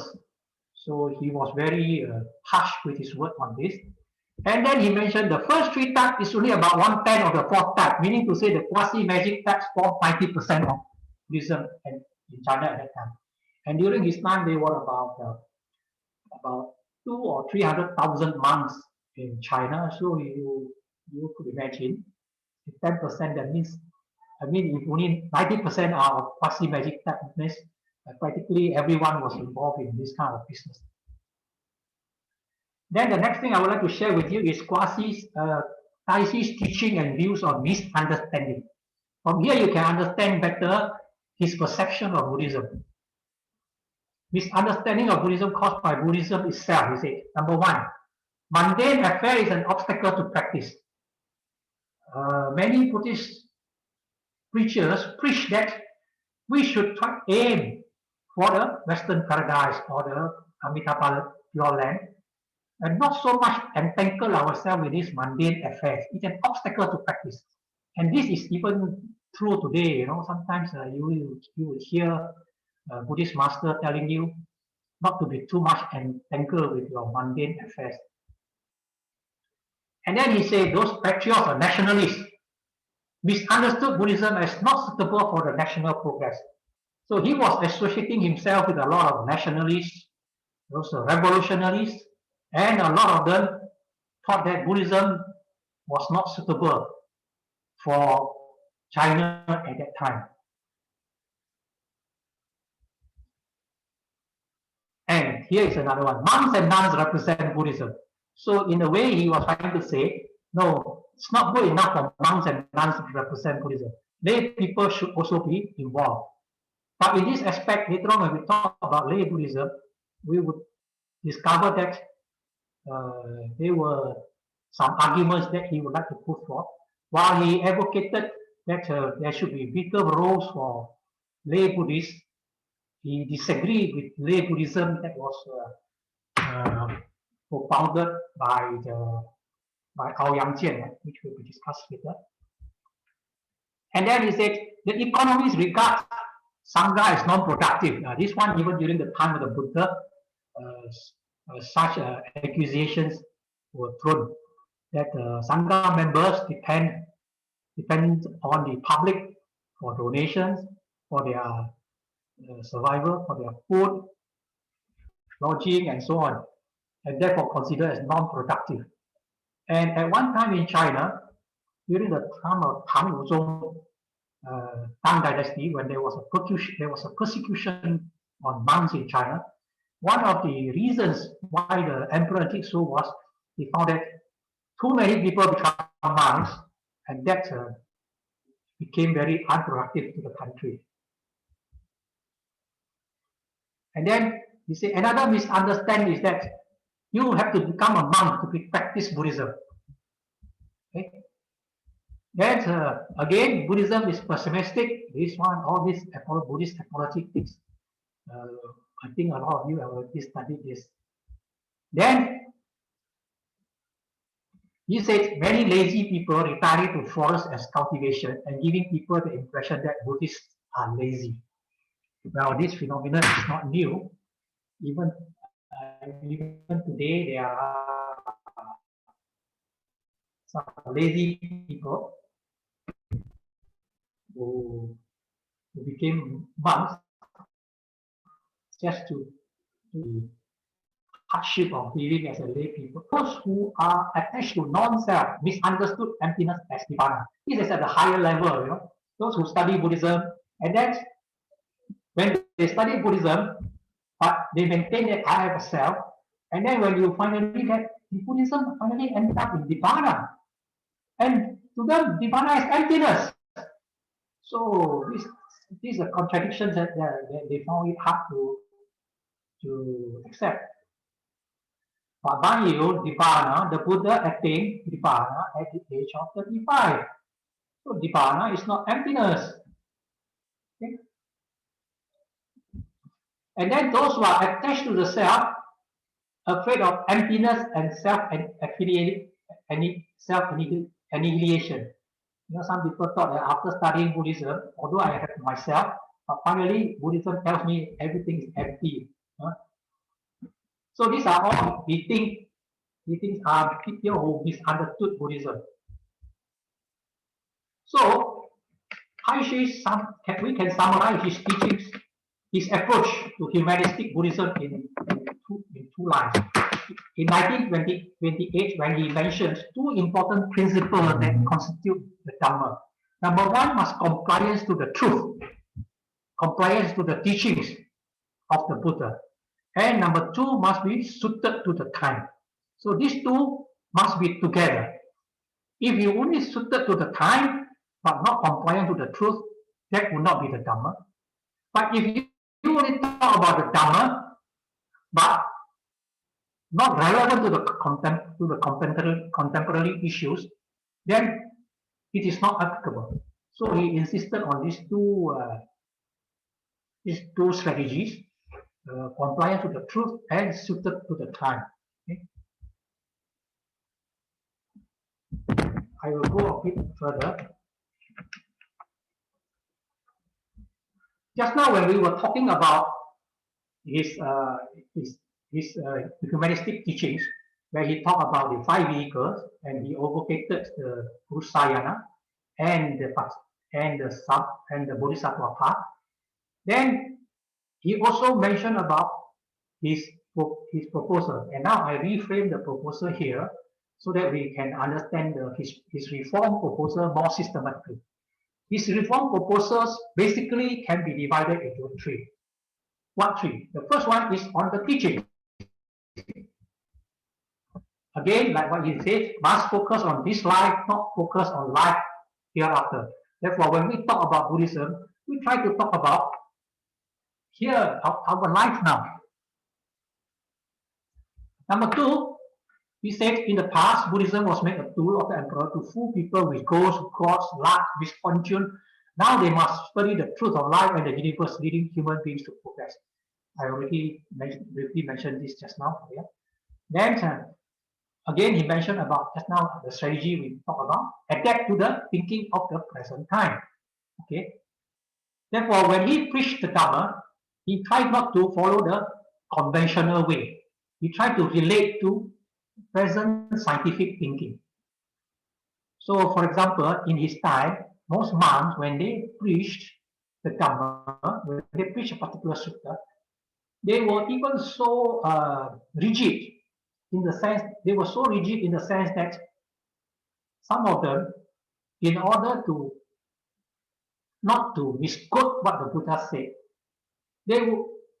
they actually read out the suttas when they preach, so that there were no one word that deviated from the original words of the Buddha.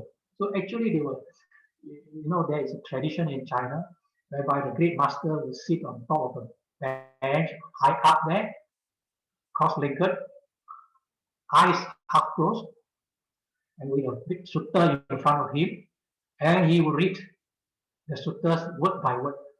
That is the way of teaching. But Tai's way is different. He would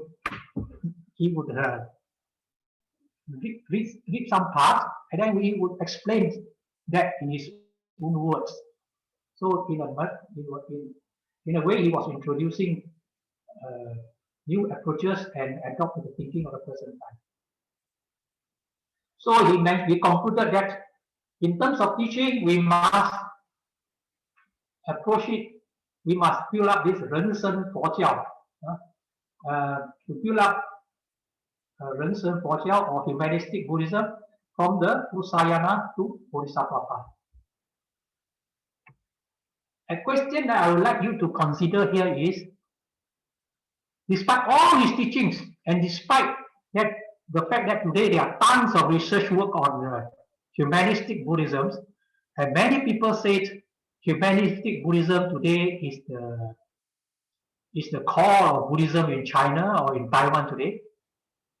But I want you to consider one thing. Are the vast majority of Chinese Buddhists following this approach now? Think about it. Maybe we can discuss. See, I look at it, the vast majority of the Chinese Buddhists, are still following the conventional, traditional approach of chanting the name of Amitabha and escape from the social services. That is the vast majority. The minority, well, there may be minority who are doing great jobs now, but they are minorities. Reform of organizations. I should talk about Sangha. Replace reclusiveness with earnest practices and teaching and helping us. So now he was talking about we must not be too reclusive, hide ourselves in the forest, but teach and help the people, masses. Means in the modern words, must be socially engaged. And then replace teaching about death, ghosts, and God with serving of mankind. So instead of going around telling people about death, and then when you die, you become ghost, and then if you want to become God, you must do this and do that. But instead of doing this, we should serve them. Again, talking about social engagement. Then Buddhist organizations were based on monks and temples, which Taishu argued was suitable to the time of the monarchy. With the advent of the republic, there has to be a new form of organization. And this part, I tend to agree with him because, like I said earlier, organization of monks and temples in Asian countries were based on the background of agricultural society and monarchy. And now, after 1911, when the new republic was formed, it's a completely new scenario. There has to be a new form of organizations.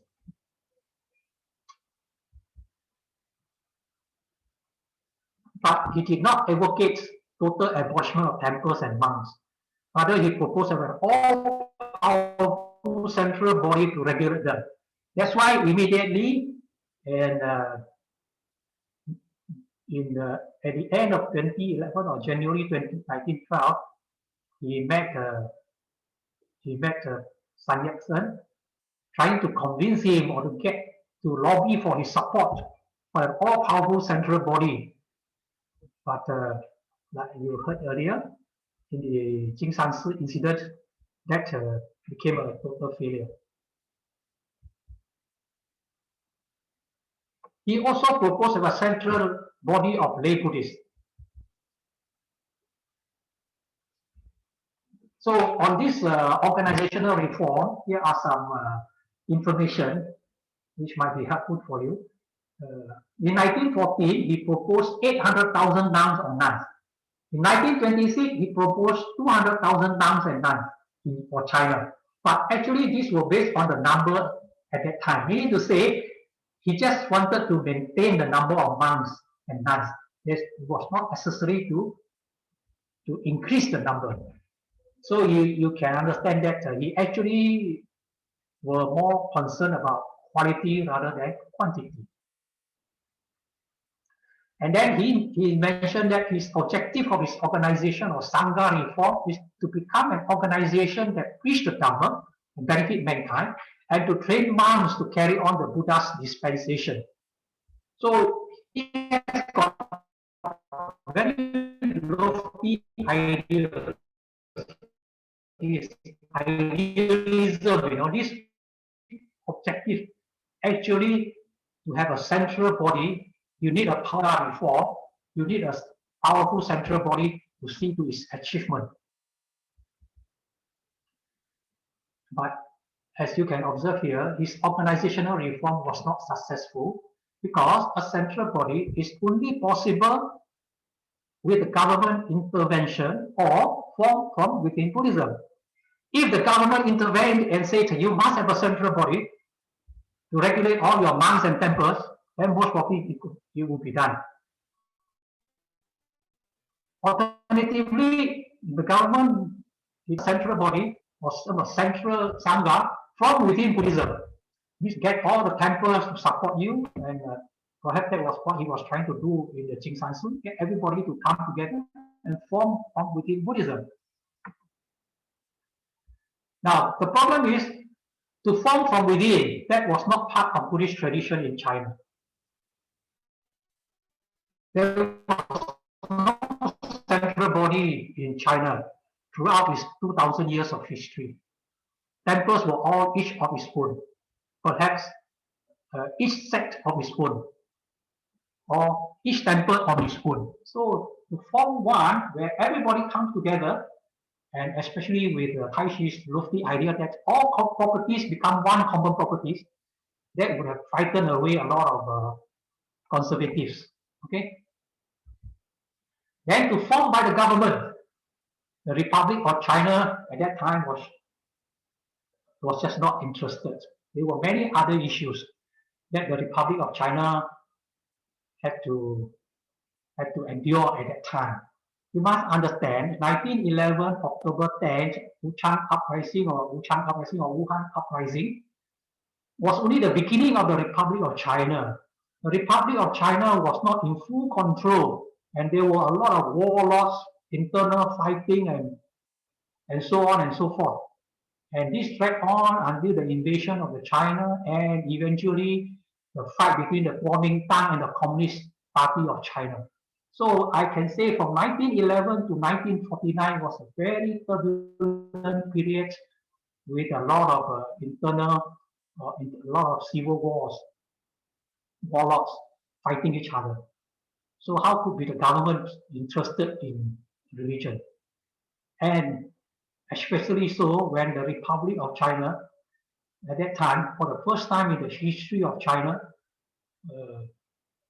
you have a Christian as a president in the name of in the personality of the Sun Yat-sen, and then the education minister also Christians.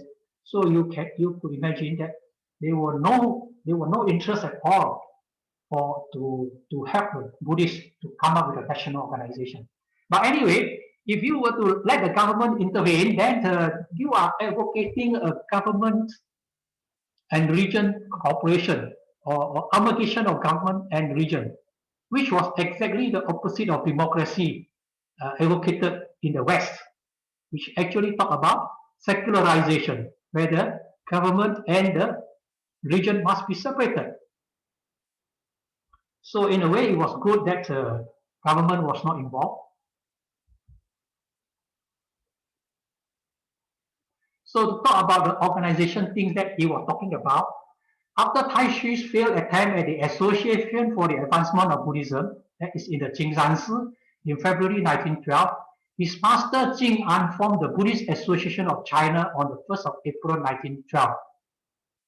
I think he chose the date, probably because it was the day of an April Fool. 1st of April 1912. And unfortunately, 8 months later, Venerable Jing An died. Now, this part of the story, just to add in a little bit. Venerable Jing An is the master of Tai Chi, and also a master of Sikh San. And these two youngsters, 121 and 124, created a havoc in the Sikh in Jingzhansi, and Venerable Jing An was quite unhappy about that and actually reprimanded them. But in order to salvage the situation, Venerable Jing An came out and in March tried to form an association called the Buddhist Association of China. And that was finally formed officially on the 1st of April 1912. Venerable Jing An is the what we call the 8-finger monk. You know why he got 8 fingers? Not because he was born with 8 fingers, he was born with 10 fingers. But he sacrificed 2 of his left hand end fingers by burning it away as an offering to the relics of the Buddha. So you may find it ridiculous, but that was practiced by some people at that time to show their devotion to the Buddha or to the Dhamma or the Sangha. So now this part of the stories I want to share with you is 1912 he formed, and after that, I think after he died, everything was like left in the limbo until 1928 or 1929, when Taishi became president of BAC, Buddhist Association of China. He was then only about 45 years old, you know. Then 1928, so it should be 38, about 40 years old. Then from 1929 to 1938, Yuan Yin became president. Why I mention the word Yuan Yin here? Because this monk was considered an old monk. Taishi was considered a new monk. 新生跟旧生. So, meaning to say, in 1929 onward, Yuan Yin, the old monk, took over. And when he took over, meaning to say, the new so-called new monk, headed by Taishu, actually became ineffective. The old monk took over. Okay. And in 1938, he made a comeback. 1938, he made a comeback, and he was president again in 1938. But the majority of the old left. Then he was left with the opportunity to reform, but somehow or other, reform did not succeed. And 1949, this so-called Buddhist Association of China, moved to Taiwan, and now it's known as the Buddhist Association Republic of China. And in the mainland China, you don't have a national organizations from 1949, and it was until 1953 that again in China, the Buddhist Association was formed again. So this part of the history told us that Taishi's proposal for Sangha reform was not successful, partly because it was difficult to form a national Buddhist organization. And after forming the national Buddhist organization, that does not mean that everything would work well. The national Buddhist organization also hampered with its own problems and was not successful in Sangha reform either. Then the next one is his reform on properties. Properties should be common to all, eliminate private passing down of properties so that properties may be used to support various elders, educate young monks and other useful. This is also a good one, but was not so successful either because everybody maintain their own properties. You can't go and tell people that this is common properties. So just to share with you the current situation in China, Buddhist Association of China is now the sole national organization, and they have this Buddhist association in the various districts and provinces. For example, you have Fujian, Guangdong, Zhejiang, and so on. Each province has its own Buddhist association, and the 2012 statistics shows that in terms of temples, we have 28,000 temples. Monks and nuns, we have 100,000. Tibetan, we have 3,000 temples, but Tibetans plenty of monks and monks, so 130,000. Theravada, 1,600, monastic about 10,000, mostly in Yunnan province, Sichuan province. So total, in 2012, there were 33,000 temples in China and monastic about 230,000. This figure is more or less the same figure as during the Qing dynasty. And today in China, you have Buddhist colleges 38, periodicals more than 1,000, and more than 100, and web pages 200.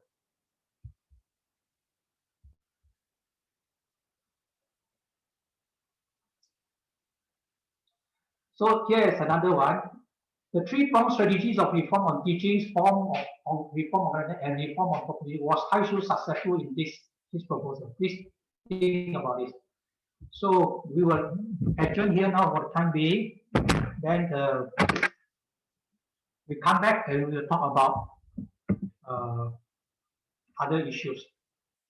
Okay, take a break now. Okay, you can hear me, huh? Right? Yeah. Okay. Issues, his focus on humanistic Buddhism, his and then his reform proposals. Now I would like to go further to discuss about the new and old during that time. They were so-called new monks and old monks during this time. And despite tons of research work on what he was doing, on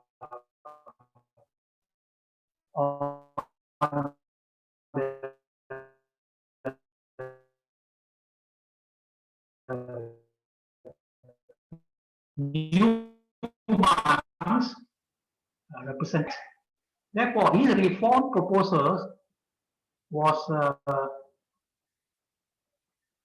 what I call obstructed to some extent, or not supported to some extent by the so-called old monks. So to understand this, I think we need to go back a little bit of the background that he was condemning the Sangha for the weaknesses of the Sangha. And he and his cohorts tried to propose a new approach, a new form of a reform form of Buddhism, so-called revival of Chinese Buddhism. But the vast majority of the monks were not in agreement with him for whatever reasons. And so eventually, as history passed, historians and scholars try to identify as Taishi as the proponent of humanistic Buddhism, and those not in agreement with him as old monks, whereas Taishi's group as the new monks. It means in modern terms, we say the progressive monk and the conservative monks. Now these are scholars placed by these are labels placed by scholars. Now we look at some of the new monks and old monks so that we can better understand the background. The old monk here, there's one here, Yuan Yi, okay, Yuan Yi, 1878, 1953. Since Taishi is born 1890, he's more elder than Taishi.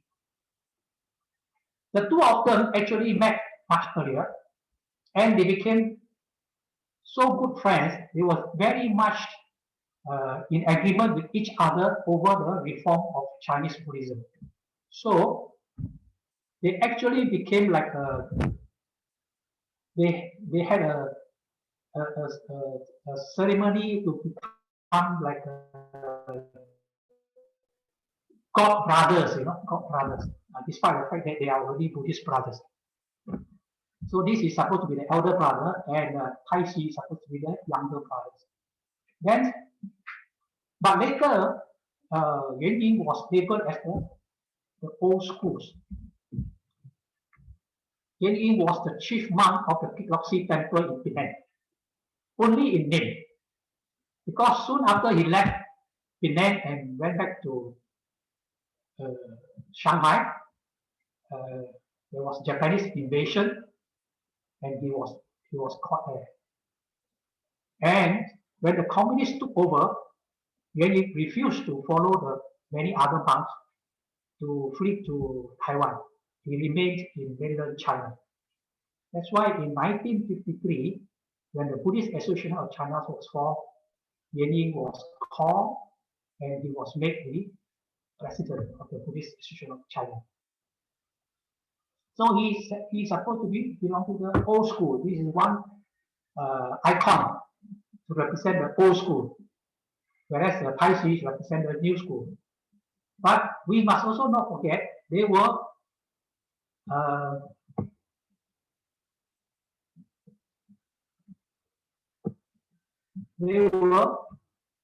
other monks who were considered as from the old school, the old monks. One of them is these three monks together with Taishi are known as the four great monks of the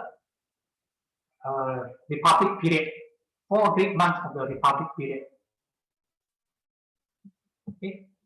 Number one is just now the Yuan Yi. Sometimes there are many categorizations, but normally Yuan Yi is not included. But these three, together with Taishi, became the four great monks of China at that time. One is Xu Yin, this old man belongs to the meditation schools. It seems that when he has come to Malaysia before, and also to Thailand. There was once when he was meditating in Thailand. He forgot to come out from his meditation, and he was meditating for 9 days.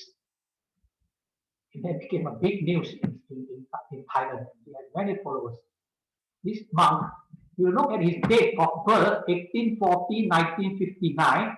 Goodness gracious, he lived for how many years? 120 years. Well, later on, I found it quite hard to believe, so I did a search and found that actually it's more likely that he was born in 1860. That means he lived up to 100 years old, not 120.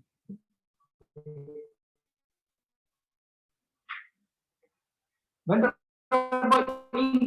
was supposed to be an icon for Western paradise, teaching people about the what you call the Western paradise or the pure land in the West. So his insistence on teaching. And then you have this Homi. He was a scholar, a musician, an artist. He was married to a Japanese wife. Then he became a monk. He sent his wife and children back to Japan. He lived a playful way of life, playboy life, before he became a monk. Then suddenly he became a monk. He observed the precepts very, very well, very strictly. So he is an icon of the Vinaya school. So you have here the meditation or Zen school, the Pure Land school, the Vinaya school, three great masters, plus Kaishi, supposedly humanistic schools. Okay, actually Kaishi also belongs to, he studied also Zen Buddhism. So, but these are the four great people. But Kaishi was considered new, and these three were considered old. But were they really old? We need to understand this more in a clearer perspective. Kaishi is a representative icon of the new, but there is no need to put him in a uniquely distinguished position, because prior to that, Yang Rensan or Yang Wenhui started co-Buddhist education for monks and lay people. And that was a form of revival earlier than Kaishi.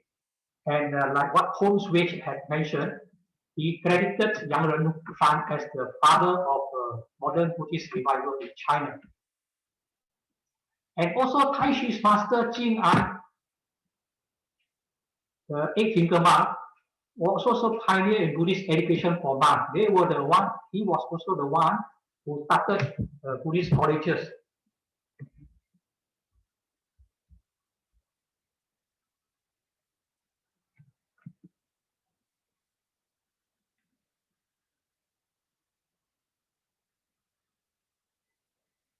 Kaishi's view is radical.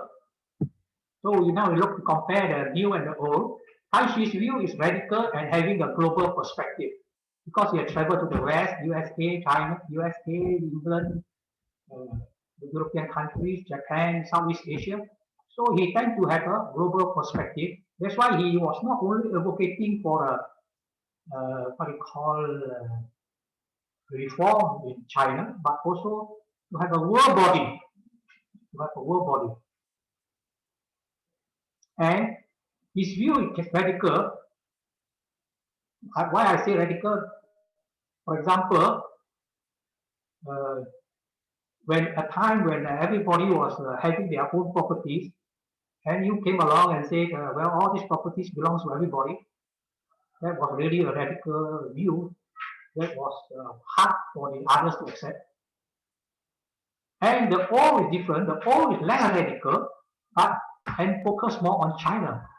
Now this had to do with what I had discussed earlier with you all, that during that turbulent period in China, there were some schools of thought that advocated complete westernization, or to use the West, to make use of the West, but the core must still be Chinese. Whereas there are also some people who advocated that we must go back to China, the Chinese traditions, the Chinese philosophy, Chinese culture, and so on. So the all tend to be focused on China. For example, the three great masters, they only concentrated more on issues in China. So there's a difference here. So like I mentioned earlier, the new and old is a later classification, and actually both are for revival. You can't deny that. Both also did what the so-called humanistic Buddhism advocated. So strictly speaking, we should only restrict the old to those who are lazy and to those who are lazy and doing nothing. Okay? Now you notice that both the new and the old, both are for education and for the monks. Both are for education for the monks, and both establish monks training, academics, colleges, and so on. The real distinctions come from their background education. Taishi absorbed a lot of new ideas. He approached from scientific perspective and adopt Western philosophy, whereas the old focuses on Chinese classics and Christian and critical of Western ideas. So, for example, Taishi was invited to universities. He taught on science. He taught on how science and Buddhism are related. And when he went to Europe, he went and visited various universities. So he was very much influenced by some Western philosophies, whereas the old, they were more restricted to Chinese ideas and sometimes very critical of Western ideas.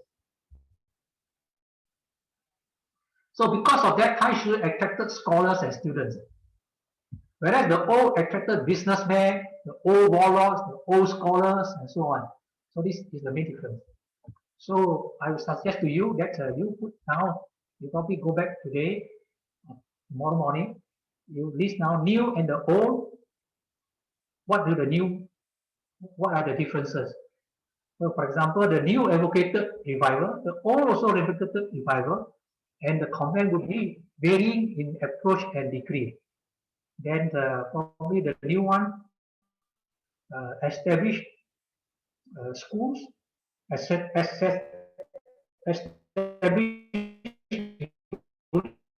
colleges,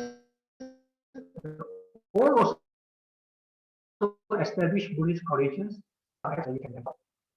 Better. Okay, having said all these things, now we have to come to Buddhism's opposition.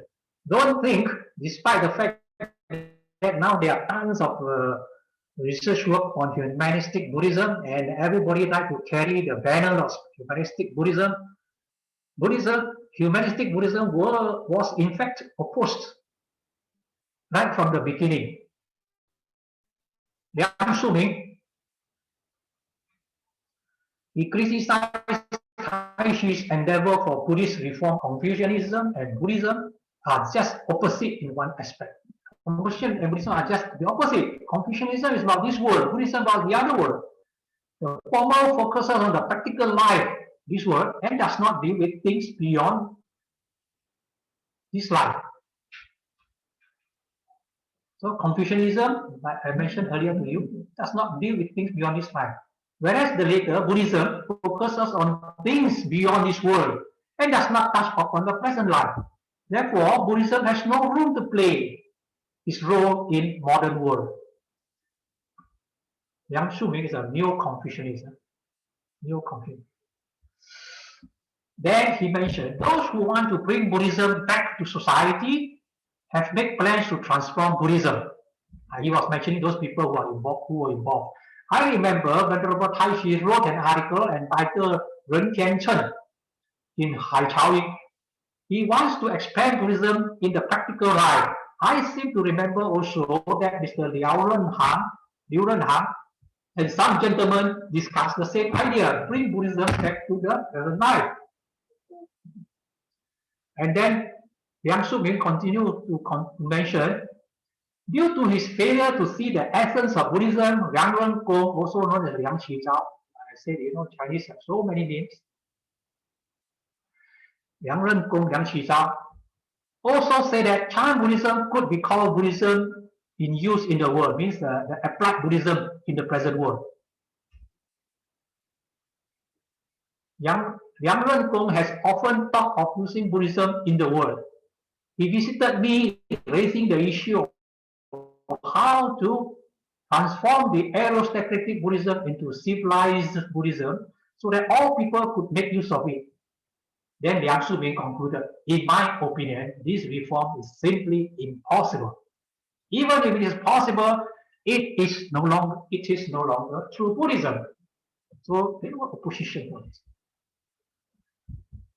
Then Liang Shubing continued to say,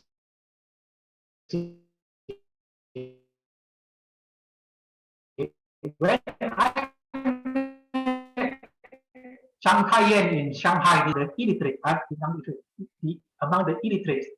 However, I hesitate to say whether this universal dissemination of Chan Buddhism remains true Buddhism or not. In a word, Buddhism cannot be used in the practical world. If anybody wants to use Buddhism by changing its original nature, why bother to run Buddhism in such a way? I oppose any such proposition of using Buddhism and propose any such transformation. So these were the oppositions. So for those of you who were very supportive of humanistic Buddhism as you went through the lectures, then now maybe you have to ponder. There were also opposition to this advocacy for humanistic Buddhism. Was there any justification? Was the justification justified? Things like that. But we also have support for humanistic Buddhism. This old man here is Zhao Puchu, chairman of the Buddhist Association of China, whom I met in 1984 in Sri Lanka. Like I said, I did not officially meet him. I just looked at him from far. Although he was a great Buddhist figure at that time, because the relationship between Malaysia and China was not really normalized at that time. Now, in the second session of the Fourth Council of the Chinese Buddhist Association in 1980. Now, why 1980? For almost 20 years, from 1968 for 10 years.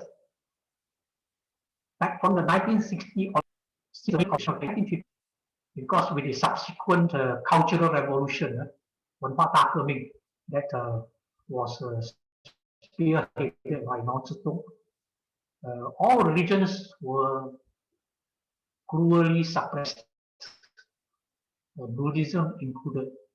So, but with the opening up of China in the later period, so by 1980, China already opened.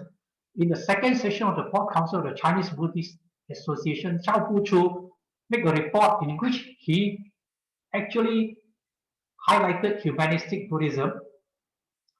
And I think he was using humanistic Buddhism to champion the cause of Buddhism. Chinese Buddhism has a long history of almost 2,000 years. In the present era, which direction should Chinese Buddhism take? How can we develop the good traditions of Chinese Buddhism? These are two vital problems that we should carefully consider and try to solve. I think we should promote the thinking of humanistic Buddhism in our doctrines.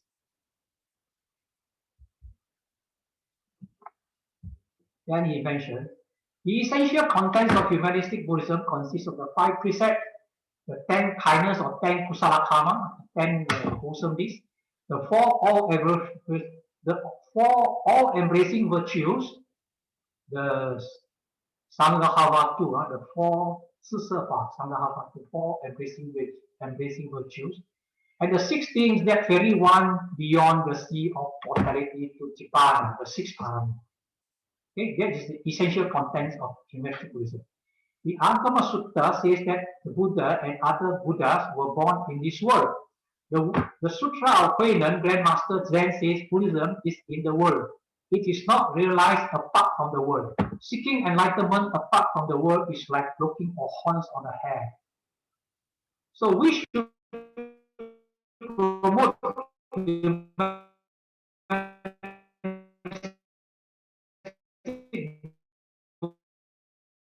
Buddhism, which will help us to complete the task in a new historical period. Some of the scholaristic evaluation. This American scholar did a lot of research on religions in China, not only Buddhism, but also Taoism and any other Chinese belief. Holmes Wish, he said, it is not easy to arrive at a balanced judgment of Tai Chi's virtue and shortcomings. He was certainly intelligent, he had personal charm and endless enthusiasm. On the other hand, he had a flair for manipulation and promotion, particularly for self-promotion. A more serious ruling was that he does not seem to have pondered deeply enough on whether if Chinese Buddhism was reformed in the manner he proposed, it would still be Buddhist or even good Chinese. So you can see that even a great scholar like Holmes Wish was also against the Chinese form of Humanistic Buddhism. And in fact, Wish says, Tai Chi is widely regarded as the most important figure in the history of modern Chinese Buddhism. But where does his importance lie? For most of his life, he was the leader of a small dissident faction. Until just before he died, his ideas and activities had little effect on the great majority had was excluded by the communist victory in 1959. Now, this observation was made by Wedge in the 1960s, during the time of Cultural Revolution in China. So, if you look at what Wedge says, true, Tai Chi advocated Humanistic Buddhism, but actually was not really well received in China, in mainland China. Like he said, for most of his life, he was the leader of a small dissident faction. If you compare the new and the old, the new actually is just a small dissident faction, whereas the old still comprise the majority. And if you look at the behaviors of lay Buddhists, majority still engaged in rituals, rites, goals and death. Okay? Whereas those who are involved in social services would be less. So when West observed that just before he died, his ideas and activities had little effect on the great majority of monks and devotees, and I think he was right in that sense. But that observation was made in 1960. We should now relook at this situation. We look at the situation now. Buddhism actually immigrated in mass to Thailand, to Taiwan.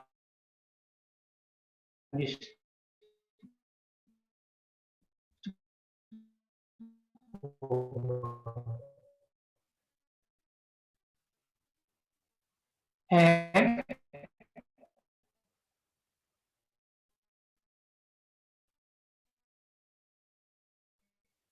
the flourishing of Buddhism today in Taiwan are connected to Tai Chi's teachings.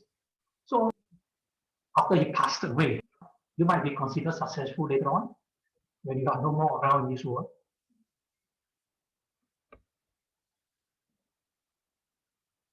But later on, I would share with you the situation in Taiwan and to let you know that it was not all due to Tai Chi that the humanistic Buddhism flourished in Taiwan. There were many other factors. That Holmes further mentioned, divorced from its theoretical underpinnings, it comes across as simply a string of organizations, many of which fail or only ever existed on paper, and thus furthers the impression that Tai Chi was just an opportunistic self-promoter. This part I couldn't help to agree, but to agree with Holmes, because Tai Chi seems to have a liking for establishing organizations, thinking that organization is the first thing that you need to do to bring about changes or revival of Buddhism in China. So he established first, which failed prematurely. Then later parts, he tried to establish, declared the formation of an international organization, but the so-called international organization was participated mainly by China and Japan. And he went around in 1938-39, when he went around, he was trying to persuade some of those other countries to form organizations, but he was also not so successful.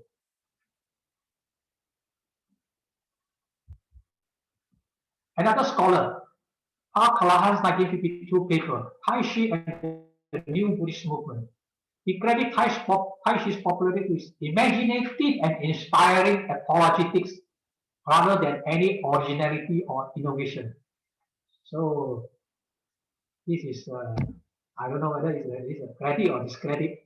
He's trying to say that the Tai Chi is very imaginative and inspiring, but lack of originality and innovation. Well, if you look at it, it might be, this scholar might be true, because humanistic Buddhism, as we learned in chapter 1, that was the nature of Buddhism. So it's not on originality. But I don't think Tai Chi wanted to have anything original either. Then Tai Chi made himself some self-criticism. He made self-criticism for himself. He felt that he fell out with the conservative, with the mainstream. That was his main mistake. A youngster, he made a mistake of antagonizing the conservative in the mainstream. He was in the reform of in Buddhism in the third period. He organized and led the Chinese Buddhist Society. He said that he did things in these 3 periods by chance and was not so considerate at all, though he made great efforts. So he was trying to say that all these things came to him by chance or by yin yan. Not that I wanted to do it, but situations demanded me to do it. That's okay. Fully aware of his weaknesses, he states that he was good at theory and teaching, but poor in practice and in leading the Buddhists in their endeavors in their movement. I think it's a fair comment by himself. Good in talking. Well, I always say, if you are really good, then you just do it. If you are not really good, then you follow me, just talk and teach. Okay? And if you know nothing, then you become a politician. Okay?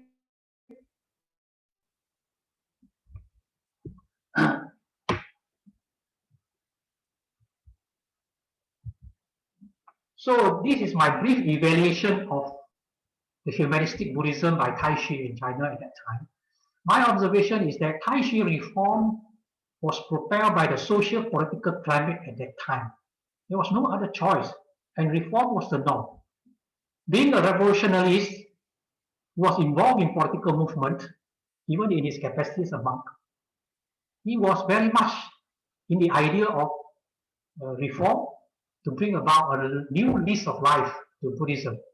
And we realized that this kind of reform was due more to the social political climate at that time. And there's no other choice. If you don't do anything, then Buddhism would most probably slide further down and eventually disappear in China. Unfortunately, as a young man, he was in a hurry. He was rash. He was trying to lead at a young age when he should first learn to consolidate his ground support. This is my observation only of a great master. He was in a hurry. For example, the Jingsan incident, he was only about 22 years old, and there were many old monks. Majority of the people were much older than him. And he was trying to tell them that surrender your properties. And the way you were behaving were wrong. And so, how could you get support? And I wonder why he did not, at that time, if this job was led by his teacher, the eight-finger monk, he would have gathered much better support, because the eight-finger monk was much more senior. And you know, in China, seniority has a lot of weight.